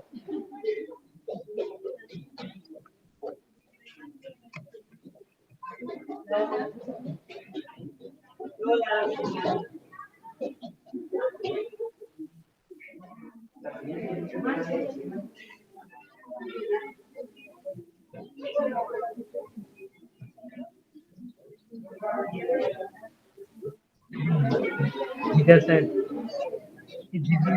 नीचे जाओ नीचे जवानी તો આમાં કઈ બીજું તમારે પણ એડ કરવું ફરી રિપીટ કરો એટલે અમે છીએ હા એટલે તો આ સામાન્ય આકાંક્ષા છે કે બધાને જરૂર છે આના વગર અટકી જશે એટલે તમે જોશો ને આપણું સંવિધાન જે હોય ને એમાં જે સરકાર કે જે આપણે કહીએ ને એ એટલીસ્ટ આ તો દરેકનું પૂરું કરી શકે ને એવું હોવું જ જોઈએ એમ આ મિનિમમ રિક્વાયરમેન્ટ છે કોઈ પણ આ નહીં મળે તો ચાલશે પણ આ તો જોશે જ બરાબર ને હવે કઈક હોય તો કયું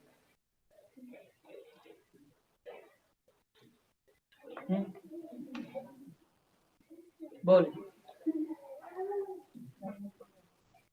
તમને સમજાય છે હું આમ કહું છું કે આમ એવું નથી એવું કઈ તો વાંધો નહીં બેન તમને શું સમજાય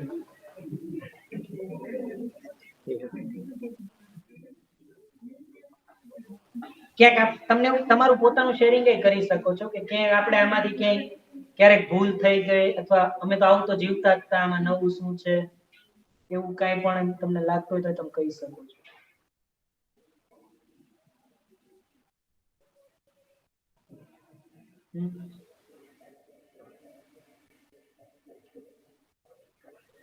આવું 1-1.5 કલાકનો ટાઈમ છે ને એટલે બોલવું પડે તમે આખો દિવસ હોય ને તમને એટલું બોલાવીએ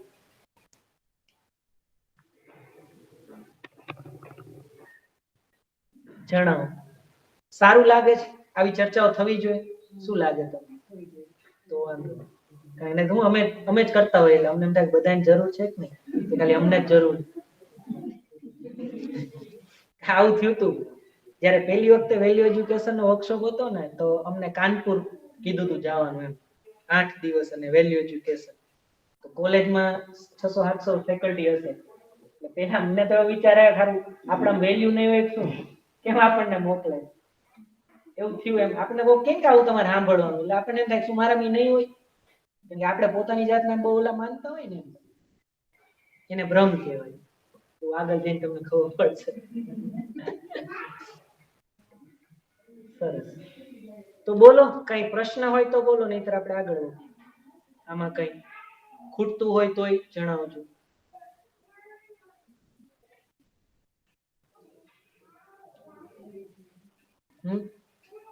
કોઈ પ્રશ્ન હોય તો, તમારે યોગિતાબેન કઈ કહેવાનું હોય તો.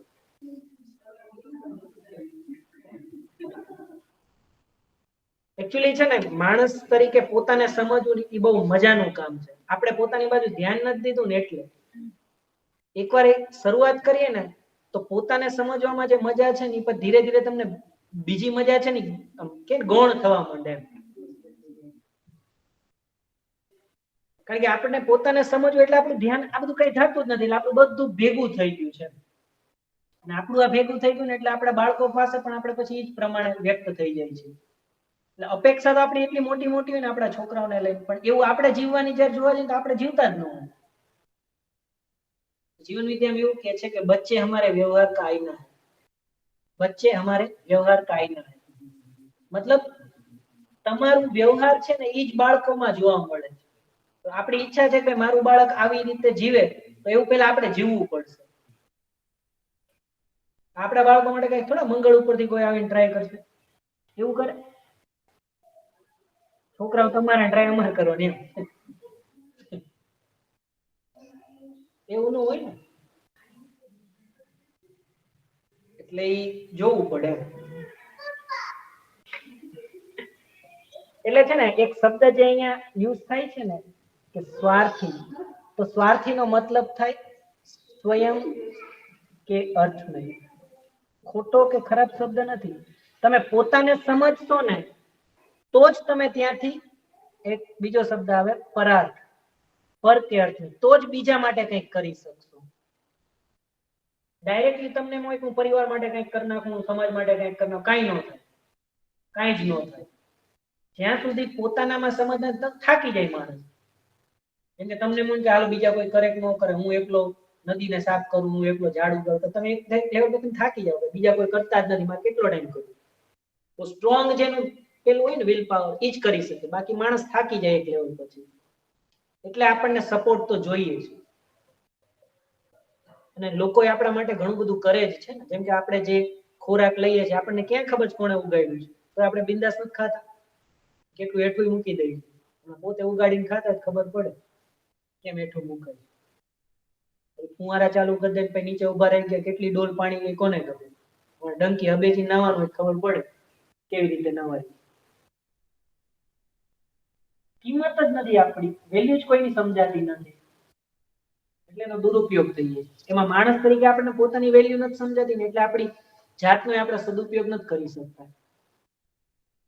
અને એક લેવલ પછી મેં ના કીધું દાદી એવું છેલ્લે કહી દીધું, ભાઈ આવનારો સમય મને માણસનો મળશે એટલે મને તો લાગતું જ નથી. કારણ કે આખી જિંદગીમાં કઈ કર્યું ને એવું લાગતું જ નથી. સમય નીકળી જાય છે. હજી કાલ પરમથી જ અમે હું રીટા વાત કરતા હતા કે 10 વર્ષ લગ્નના થઈ ગયા, ખબર જ ન પડી, એમ લાગે 10 વર્ષ. તો વિચાર તો કેટલો સમય ફાસ્ટ જાય છે. જિંદગીના છેલ્લા શ્વાસ પછી આપણે અફસોસ કરતા રહી જાય કે આમ કર્યું હોત ને તેમ કર્યું હોત ને. એના કરતા અત્યારે જે આપણે પાસે મળ્યું છે એમાં આપણે શું કરી શકીએ છીએ? કરી જ શકીએ છીએ, ખાલી ધ્યાન દેવાની જરૂર છે. ધ્યાન ફક્ત પોતાના ઉપર જ દેવાનું. કારણ કે જો આપણે જેમ જેમ સમજતા જશું એટલું જ આઉટપુટ પરિવારમાં આવશે, અને પરિવાર બચી ગયો ને એટલે સમાજ બચી ગયો. કારણ કે સમાજ પરિવારથી જ બને છે. ઝંડા લઈને દોડવાનું ના હોય. બેટી બચાવો, આ બચાવો, વૃક્ષ બચાવો, કેટલા લોકો ફરે છે, થાય જ તો કાંઈ જ ન થાય. માણસના લેવલ ઉપર જ્યાં સુધી કોઈ નહીં સમજે ત્યાં સુધી પરિવારમાં કાંઈ ફેર નહીં પડે. પરિવારમાં ફેર નહીં પડે એટલે સમાજમાં ફેર ન જ પડે. સમાજ સુરક્ષિત નથી ત્યાં સુધી પરિવાર સુરક્ષિત નથી. આપણે સવારથી સાંજ સુધી કે આપણા છોકરી કે છોકરાની પાછળ પાછળ થોડા ફરવાના છે, નથી જ ફરવાના ને. અત્યારે તમે જો આપણે કેટલી ચિંતા હોય જ્યાં સુધી ઘરે નથી આવતો. શેની ચિંતા છે? શું કામ ચિંતા છે? ગમે ચિંતા? ગમે કે નહીં? એક છોકરી મને એમએસસી માં એવું કહેતી હતી કે એમએસસી ની લોકો થોડું કામ હોય વધારે લખવાનું ના અંતે. શરૂઆતમાં મને કે સાહેબ કે આ લેક્ચર કે આપણે રાખીએ અને કે કેટલો બધો અમારો ટાઈમ જાય ને કે તમે પછી આનું પરીક્ષા લેશો ના અંતે કે આવું શું કામ આપણે કરીએ. મેં કીધું કે બેન માની લે કે તું ક્યાંક બહાર જાસ અને કોઈ મસ્તી કરે, કોઈ આમ છેડતી કરે, તમને ગમે? તો એવું થોડું ગમે. કેમ ન ગમે? કે એવી રીતે થોડી આપણી યાર વર્તન કરે. મેં કીધું તો પણ હવે જે વ્યક્તિ વર્તન કરે છે એને કોઈ સમજાવ્યું જ નથી કે આવું કરાય કે ન કરાય.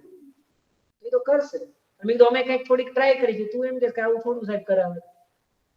બે કેવી રીતે ચાલે? તો કાં તો પછી તમારી બધું એક્સેપ્ટ કરવું પડે કે લોકો તો આવું કરશે કારણ કે એમને કોઈ કઈ સમજાવ્યું જ નથી. કાંઈ એવું કરીને ચાલો પણ એ આપણે કરી નથી શકતા. ખોટું કે ખરાબ થાય છે તરત આપણને આવું ન થવું જોઈએ. પણ જે થવું જોઈએ એના માટે આપણે પ્રયાસ કેટલો કરીએ જણાવીએ. કાંઈ જ નથી કરતા. એટલે હું વારે વારે કહું તો કરશે કોણ? ભાનુ પ્રતાપજી અમારો જે વર્કશોપ બહુ મસ્ત વાત કરી હતી કે અમે બધા સ્ટાફ રૂમમાં બેઠા હતા ને તો અમારા એક સાહેબ છે ને આવ્યા લેક્ચર લઈને આવીને આમ તરત જ એને ફાઇલ પછાડી એમ. એટલે કે આમ અમને ખબર પડી કે છોકરાઓ ક્લાસમાં હેરાન કર્યા હશે એમ સાહેબને. એ કે આવીને બોલવા માંડ્યા, જોઈ કે આજકાલના છોકરાઓ કેવા બગડી ગયા છે કે આપણે એને કેટલું આમ તૈયારી કરીને ભણાવીએ એ લોકો ધ્યાન જ નથી દેતા. એ તો એવા પણ એમના મા બાપ કેવા છે કે સમજાવવું ન જાય કે સ્કૂલમાં કોલેજમાં કેવી રીતે સાહેબની હારે વર્તન કરાય ને કેવી રીતે બેસાય ને શું એ બધું કે આપણે સમજાવવાનું હોય કે આપણે આવું બધું સમજાવીએ. આ સમજાવવાનું કે સંસ્કાર તો એના મા બાપ આપે કે ન આપે. એટલે કે અમે એમને શાંત પાડ્યા. પછી કે થોડી વાર થઈ કે હું કે શાક માર્કેટમાં ગયો ભાનુ પ્રતાપજી કે તો મને કે મારો સ્ટુડન્ટ મળ્યો તો એ કે ચાલો સર કે મારું ઘર બાજુમાં છે. એ કે હું એના ઘરમાં બેઠો એના પપ્પા સાથે થોડી ઘણી ચર્ચાઓ કરી એમ. તો થોડીક વાતચીત ચાલતી હતી ને એમાં કે અચાનક કે એનો ગેટ દરવાજો હોય ને કોક આમ ધડામ ખોલ્યો એમ. તો 2-5 વાર ભટકાણો. એક નાનો છોકરો એન્ટર થયો ને એને આગતા વેઠા બેટનો ઘા કર્યો. એક બે કુંડા પડી ગયા. સાયકલ આમ નાખી દીધી. એ કે કઈક બોલતો બોલતો એ કે અમારા બેની વચ્ચેથી નીકળી ગયું. એમનો નાનો દીકરો. એન પપ્પા ભાનુ પ્રતાપજી કે પપ્પાએ મને એમ કીધું કે હજી કે આ ઘટના બની ને એની 2-5 મિનિટ પહેલા જ કે એના પપ્પા એવું કહેતા હતા સાહેબ કે અમે અમારા દીકરાઓને ભલે બીજું કાંઈ ન આપ્યું પણ સંસ્કારી કે બહુ સારા આપ્યા.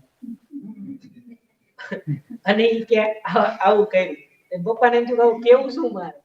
પપ્પા કે જો ને સાહેબ કે આજકાલની સ્કૂલ કોલેજ વાળા સાહેબો કેવા થઈ ગયા કે આપણે કેટલી ફી દઈને ભણાવી કે એવું ન સમજાવીએ કે ઘરે કોઈ મહેમાન આવ્યો કેવી રીતે બોલાય બેસાય કેવી રીતે ઘરમાં આવાય કેવી રીતે વર્તન કરાય કેવા સંસ્કાર હોય કે સ્કૂલ કોલેજ વાળા કરે કે ન કરે એ બધું આપણે જ કરવાનું હોય. એટલે સમજો એટલે ભાનુ પ્રતાપ એમને શું કીધું કે પેરેન્ટ્સ ને એવું લાગે તમે આટલી ફી દઈને ભણાવી છે તો એ બધું સ્કૂલ કોલેજે કરવાનું. સ્કૂલ વાળાને એવું લાગે તમે કે આટલું બધું તો કરાવી દો એટલું તો મા બાપ કરે કે ન કરે છોકરાઓ એમ ના કે આમાં હલવાય છોકરો ગયો કારણ કે બધા એવું ચાત કરી લીધા છોકરું જાય ક્યાં એટલે તમને હેરાન કરશે ને સાહેબોને હેરાન કરશે. એ કરશે બીજું શું કરે સમજાય છે? એ હેરાન કરવા માંગતું નથી. જેમ કે આપણે છોકરાને એમ કહે કે બેટા ખોટું ન બોલે પણ એને ખબર જ નથી ખોટું શું કહેવાય. તો આપણે શીખવાડીએ ખોટું ન બોલાય પણ તમે એને એમ કહો કે સાચું શું છે એ નહીં ખોટું બોલે નહીતર પહેલું ખોટું એ હંમેશા ઘરમાં જ બોલશે અને એમાં મમ્મીની સામે જ બોલશે. જૂઠ કહેવાય જ આપણે એને કીધું છે બેટા આમ ન કરતો પણ એમ ન કરે તો શું કરે એ કયો ને એ નથી કરવું. હાલો હવે શું કરે આપણી પાસે કઈ છે જ નહીં. છોકરો હેરાન કરશે તમને તમને મૂકશે નહીં. સોમભાઈ બહુ મસ્ત કે છોકરાઓ છે ને આજકાલ એ મા બાપના ઉદ્ધાર માટે આવ્યા છે. એ સાચું કે છે, આપણા ઉદ્ધાર માટે આવ્યા છે. એ બધાનો જન્મ જ એટલે થયો છે. કેવું લાગે? પણ જે છે એ યાદ છે ને. તો માણસ છે એ સમજવા માંગે છે. સમજવાથી ઓછામાં માણસને તૃપ્તિ છે જ નહીં. તો ગમે એટલી ટ્રાય કરી. જાણવાથી ઓછામાં માણસની તૃપ્તિ છે જ નહીં. એટલે નાનું બાળક પ્રશ્ન કેટલાય પૂછશે. ઘણી વખત એના પ્રશ્નની સાથે સાથે આપણી આંખનો કલર ચેન્જ થતો જાય. એક લેવલ પછી પૂછવાનું બંધ કરી દઈએ. ખબર હોય હવે કઈક સામેથી આવશે. તો એની જાણવાની જે જિજ્ઞાસા છે એ આપણે શાંત નથી કરી શકતા. શું કરે? પછી કાં મોબાઈલમાં જશે કાં બીજું કંઈક કરશે. એક ટીચરે બહુ સરસ શેરિંગ કર્યું હતું સ્કૂલમાં. કે હું જ્યારે સ્કૂલે જવા નીકળતી ને તો એની લગભગ 3-3.5 વર્ષની ડોટર હશે. કે સાહેબ ઈ રોતી બહુ કે મમ્મી તું ના જા ને મારી સાથે રહે ને રમ ને, કારણ કે નાનું બાળક એટલે હોય ને મમ્મીનું બહુ. તો પણ એ કે સાહેબ મારે જવું પડતું જરૂરી હતું એટલે હું જાતી. પછી કે હું એને સમજાવતી, કાં તો હું એને પેલું શું કહેવાય એમ કહેતી કે બેટા હું જ્યારે સાંજે આવીશ ને તું તારા માટે કંઈક ચોકલેટ લેતી આવીશ ને આમ તેમ. પછી કે શાંત રહેતી, પછી હું ચોકલેટ લાવતી. તો કે ધીરે ધીરે કે પછી કોક દી ચોકલેટ ન લાવી ને તો બહુ ગુસ્સે થઈ જાય ને રાડું પાડે મને મારે ને એવું કરે. તો કે મને ખબર પડી કે એને મારે આવવાની કોઈ ફેર નતો પડતો. એને તો એ જોતું હતું મમ્મી ચોકલેટ શું લાવશે. તો કે ધીરે ધીરે એનું ધ્યાન ચોકલેટ બાજુ જતું હતું. કે મને હવે સમજાણું કે આ તો બહુ ખોટું થયું એમ, કે મારું બાળક મારા કરતા ચોકલેટ ની રાહ જોવે. પછી કે મેં શું કર્યું કે હું હવે એને એમ કહું છું કે બેટા હું સાંજે આવીશ ને તો તારી સાથે રમી. એટલે કે સાહેબ હું ગમે એટલી થાકી ગઈ હોય ને તો એની સાથે રમતી. ભલે અડધી કલાક કે 15 મિનિટ 20 મિનિટ પણ એની સાથે રમતી. ધીરે ધીરે એનું ધ્યાન મમ્મી બાજુ. જો આમાંથી કઈ રીતે ધ્યાન આ બાજુ લઈ જવાય એ આપણા હાથમાં જ છે. પછી કે હું લોટથી રોટલી કરું તો એને નાનું ઓલું વેલણ ને આવું લઈ દીધું. એને નાનો લોટ આપી દઉં. કેવી થાય છે જેવી થાય, પણ એ હું કરું ને એટલે મને મારી સાથે સાથે કરે. તો એ કે હું મારા બધા જ કામમાં એને ઇન્વોલ્વ કરતી. કપડા ઈ કે વાળું ને તો એને બેસાડતો, એના હું કોઈ કાઢીને નાખ દેવાનું ભલે જેવા હોય. પણ ધીમે ધીમે એ કે મારા બધા જ કામમાં એને સાથે રાખતું છે. આપણને કેવું લાગે ના ના તું ભણવામાં જ ધ્યાન આપતું રહેવા દે, સાવની વડમાં જ કર. આ એકચ્યુઅલી આપણે જ બાળકોને બગાડીએ છીએ. આપણું પોતાના ઘરનું કામ જો આપણું બાળક નહીં કરે તો કોણ કરશે?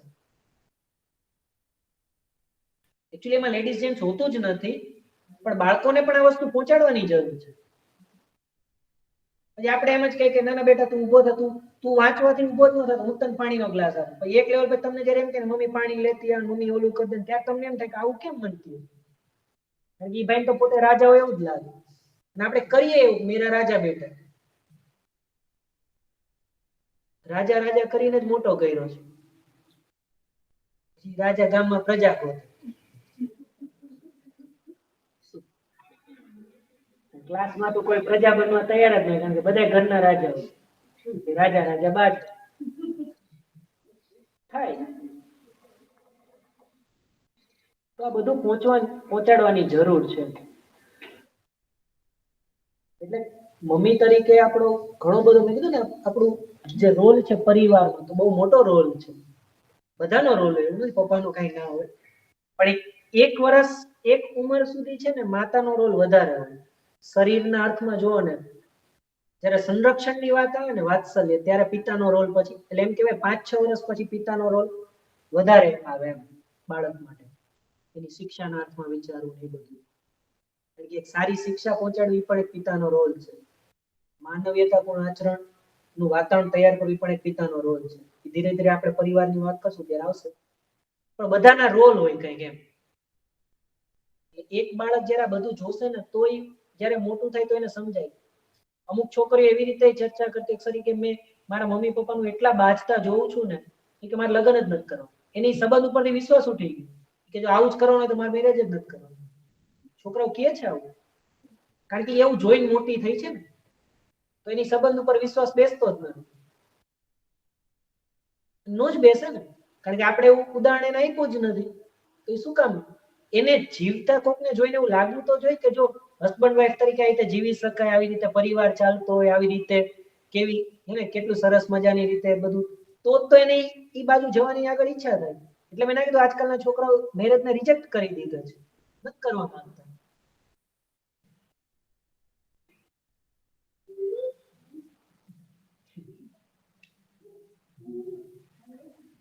તો આ બધું આપણને જેટલું સમજાશે ને એટલું જ આપણે પેરેન્ટ બાળકો માટે કરી શકીશું.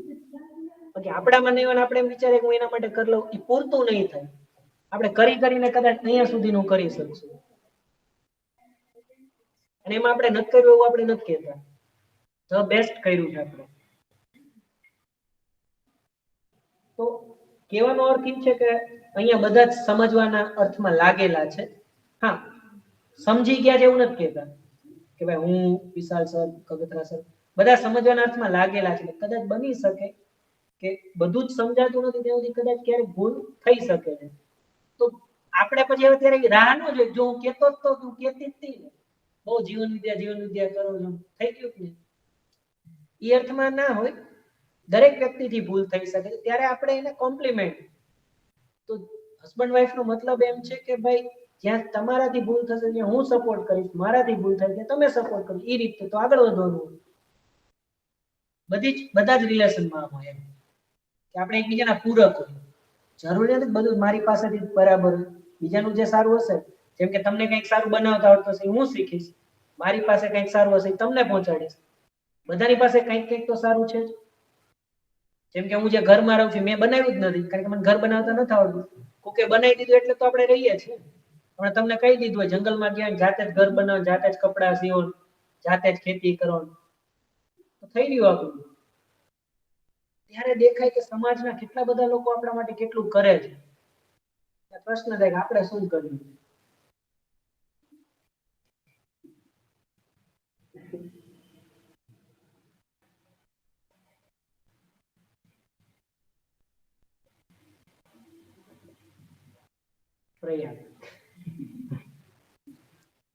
તો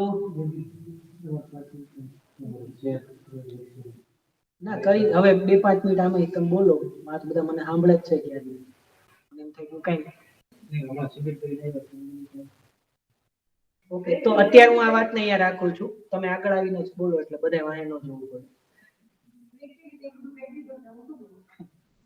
તમને કેવું લાગ્યું? અમને પ્રેરણા થાય કે મરી ગયું. અચ્છા, આ વખતે પાલિતાણા શિબિર એટલે પરિચય શિબિર તો ઘણી બધી કરી છે, પણ હું પરિચય શિબિર માટે તો ફર્સ્ટ ટાઈમ બહાર ગઈ. આપણે તો કોલેજમાં જ કરી હતી, પણ પરિચય શિબિરનો જે માહોલ આ વખતે હતો એવો માહોલ આપણે કોલેજમાં કરતા હોય ત્યારે એટલો સરસ માહોલ ન હોય, કારણ કે રેસિડેન્શિયલ હતું કે રાતના સુધી લોકો કન્ટિન્યુઅસલી કરાવતા હતા. પછી બીજું આ વખતે એમણે જે બર્ડ વ્યૂ આપ્યો હતો આખા શિબિરનો, એમાં ઓલમોસ્ટ બધું જ કન્ટેન્ટ કવર થઈ ગયું હતું. સેલ્ફ, પછી ફેમિલી, પછી સોસાયટી અને નેચર સુધીનું, અને આખું કન્ટેન્ટ જ એક સાથે કવર થઈ ગયું હતું. અને બીજું એક પરિચય શિબિરમાં આ વખતે ઈ પણ થયું હતું કે સાંજની જે આપણે ગોષ્ઠી કન્ડક્ટ કરતા હતા એમાં ગ્રુપ પાડી દીધા હતા, જે જૂના 8-10 લોકો હતા એમ, તો એક ગ્રુપ હું પણ કન્ડક્ટ કરતી હતી. તો આપણું જે રીકેપ છે ને એ રીકેપ બહુ વધારે સરસ રીતે, કેમ કે આપણામાં ચેન્જ થતા હોય ને એ ચેન્જ આપણને દેખાય. આપણે પહેલા જે કન્ડક્ટ કરતા હોય હવે જે કન્ડક્ટ કરીએ છીએ એમાં જે ગેપ હતો ને એ ગેપ આ વખતે ફીલ થયો હોય એવું મને લાગતું હતું. એટલે કન્ડક્ટ પણ સારી રીતે થતું હતું. અને બીજું એક થોડુંક આપણી અંદર જે ચેન્જીસ થયા હોય એ ચેન્જીસ પણ બહુ ઉત્સાહવર્ધક હોય, કે જે આપણામાં આપણે જોયા હોય. જેમ કે આપણી સ્ટેબિલિટી છે, તો મેન્ટલ સ્ટેબિલિટી મારી ઘણી બધી ઇન્ક્રીઝ થઈ ગઈ. પહેલા જે નાની નાની વાતમાં ઇરિટેશન કે ફ્રસ્ટ્રેશન હતું એ હવે મારી અંદર ઘણું બધું રિડ્યુસ થઈ ગયું છે. તો ઘણા બધા ચેન્જીસ તો છે. બીજું કઈ? 2-8 ફેબ્રુઆરી હા, કચ્છમાં છે. હા, એ તો મેસેજ પેલા 2 થી 8 ફેબ્રુઆરી, પાછું 2 થી 9 કચ્છમાં છે, અને સોમવારનું જ પરિચય શિબિર છે. માંડવી, હા માંડવી છે. ના પરિચય શિબિર જ છે. હે નહીં ઈ એના પછી છે. માર્ચમાં પાછું પાલિતાણા છે. અત્યારે જે પાલિતાણા થયું ને એના પછી એનું 2 મહિના પછી જે નેક્સ્ટ હોય ને અધ્યયન બિંદુ ઈ છે 7th માર્ચ થી 14th માર્ચ, 7-8 દિવસનું છે. ઈ પાલિતાણામાં જ છે અને પરિચય શિબિર ઇન બિટવીન ઈ વચ્ચે કરવાના છે. ફ્રેશ છે, ફ્રેશ. એટલે એકચ્યુઅલી એવું એટલા માટે કર્યું છે કે નિકોરાનું જે શિબિર થયું હતું એમાંથી એક ગ્રુપ અધ્યયન માટે નીકળ્યું હતું, પછી પાલિતાણામાંથી પણ એમાંથી 150 જણાનું રજીસ્ટ્રેશન આવ્યા છે. પણ કેટલા આગળ ચાલે તો ખબર નહીં. પછી આ કચ્છનું એટલે બધાના ભેગા થાય તો એમનો એવો વિચાર છે કે બધાનું એક સાથે અધ્યયન ચાલે. એટલે 50-50 ના ગ્રુપમાં એને બહુ બધો ટાઈમ આપવો પડે છે. અને આ બધાનું ભેગું થઈ જાય ને તો 100-150 જણા હોય તો એક સાથે એની બેચ ચાલે એવું એ લોકો વિચારતા હતા. અને બીજું એક એવું પણ એ વિચારતા હતા કે માર્ચમાં જે શિબિર થાય ને આ અધ્યયન બિંદુ, તો ઇન બિટવીન દર સન્ડે અજયભાઈ છે એ સેશન કન્ડક્ટ કરે, પણ પછી ખબર નહીં કઈ આગળ ચાલ્યું નહીં, નહીતર એવી રીતે ગ્રુપ પાડવાના હતા એ લોકો, પણ કઈ પાડ્યા નથી હજી.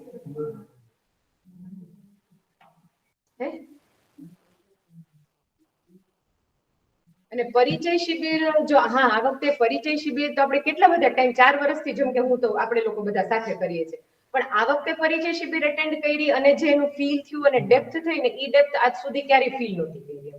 કે દરેક સેન્ટેન્સ હવે કેવું થયું આ વખતે મારા સાથે શું થયું કે જે સેન્ટેન્સ હું સાંભળું ને એ દરેક સેન્ટેન્સમાં સેન્ટરમાં હું હતી. દર વખતે એવું નહોતું થતું. દર વખતે સેન્ટરમાં કોઈ વ્યક્તિનું આપણા મગજમાં આવી જાય કે આ સેન્ટેન્સ તો આના માટે, આ સેન્ટેન્સ તો આના માટે, પણ આ વખતે એવું નહોતું થયું. આ વખતે દરેક સેન્ટેન્સના સેન્ટરમાં હું હોય ને એવું મેં ફીલ કર્યું. તો પરિચય શિબિરે રિપીટેડલી એટેન્ડ કરીએ તો ઇટ ઇઝ સેમ લાઈક અધ્યયન બિંદુ.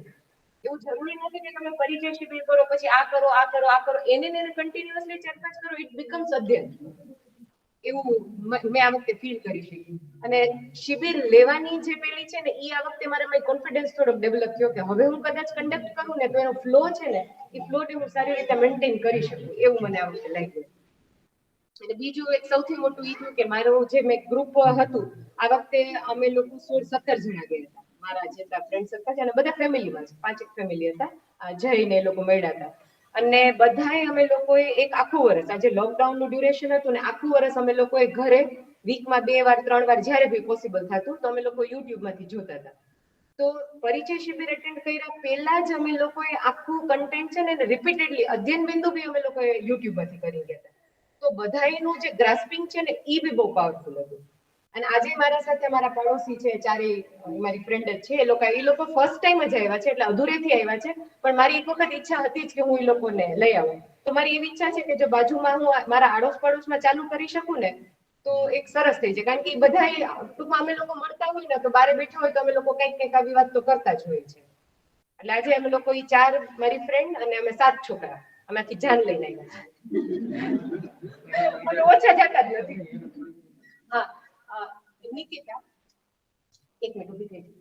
ઈ મારા બાજુમાં, હા, ઈ લોકો 11 જણા રહે છે ને 4 પેઢી સાથે રહે છે. એ ખરેખર મારા માટે બહુ ખુશીની વાત છે.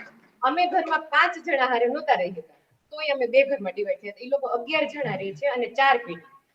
ઈ એના બાળકો, પછી એના મમ્મી પપ્પા, એના સાસુ સસરા, એના દાદા, અને બધા એક જ ઘરમાં રહે છે. છેલ્લા કેટલા 10 વર્ષથી, 11 વર્ષથી. અને ખરેખર બહુ સારું ફેમિલી. નાના મોટા ક્લેશ હોય પણ એ ક્લેશ સાથે પણ આખું ફેમિલી સાથે રહે છે. ખરેખર મને બહુ ખુશી થાય. અમે 5 નહોતા રહી શકતા, અમે 5 જ જણા હતા તોય અમે 2 ઘરમાં રહેતા, પણ એ લોકો 11 જણા સાથે રહે. એટલે મને બહુ એવું ફીલ થાય કે જો ભલે નાની મોટી વસ્તુઓ જતી કરીને પણ દે આર લિવિંગ ટુગેધર. પછી આ શિલ્પા એ પણ મારા બાજુમાં રહે છે. એ લોકો 8 જણા રહે છે. એના મમ્મી પપ્પા, છોકરાઓ ને એના સાસુ સસરા ને બધા લોકો સાથે ભેગા, બંને ભાઈઓ ને બધા. પછી એની બાજુમાં છે શીતલ, એ લોકો બધા ભેગા રહે છે. એ લોકો 5-6 જણા છે. અને એની બાજુમાં છે પૂનમ, એ લોકો 4 જણા છે. અને અમે બધા એક લાઈનમાં જ રહીએ છીએ બાજુમાં. અને સાંજે અમે શાકભાજી વટાણા ખોલવા જાય ત્યારે વાતો કરતા થોડી કઈ વાતો કરતા હોય અમે લોકો. અમે પણ અમારે માંથી ખરેખર અમે જયારે ભેગા થાય ને તો અમારે છે ને પંચાયત ને એવું નથી થતું. કઈક જ્યાં કોઈ એકબીજા પાસેથી કઈ શીખતા હોય, પછી કોઈની પાસે કઈ વસ્તુ હોય તો બધા શેર કરે. પણ એક માહોલ સરસ છે. એટલે મને, અને ઈ જે બાળકો છે ને બધાના 1-2 બાળકો છે. અમે લોકો બધા બાળકો સાથે પણ મોસ્ટલી હું તો રમતી હોય, હમણાં જ નથી રમતી. અને બધાય છોકરા, હું જયારે કોલેજે આવતી તો એ બધાય છોકરા, હું 4 વાગે ઘરે જતા, બધા મારી ઘરે. એકને વાસણ ઉટકવા હોય, એકને પોતા કરવા હોય, મારું કામ છોકરાએ જ કર્યું છે અત્યાર સુધી.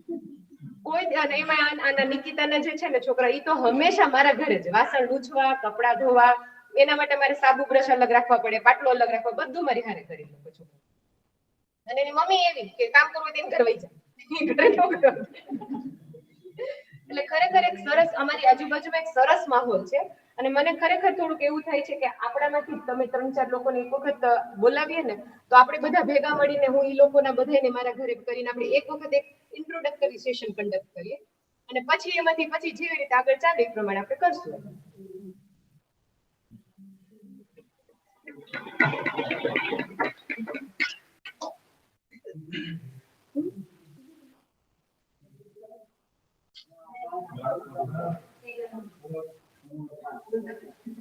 હવે એનાઉન્સમેન્ટમાં એવું છે કે ઓનલાઈન એટલે હું મારું કાઢી નાખીએ પાછું.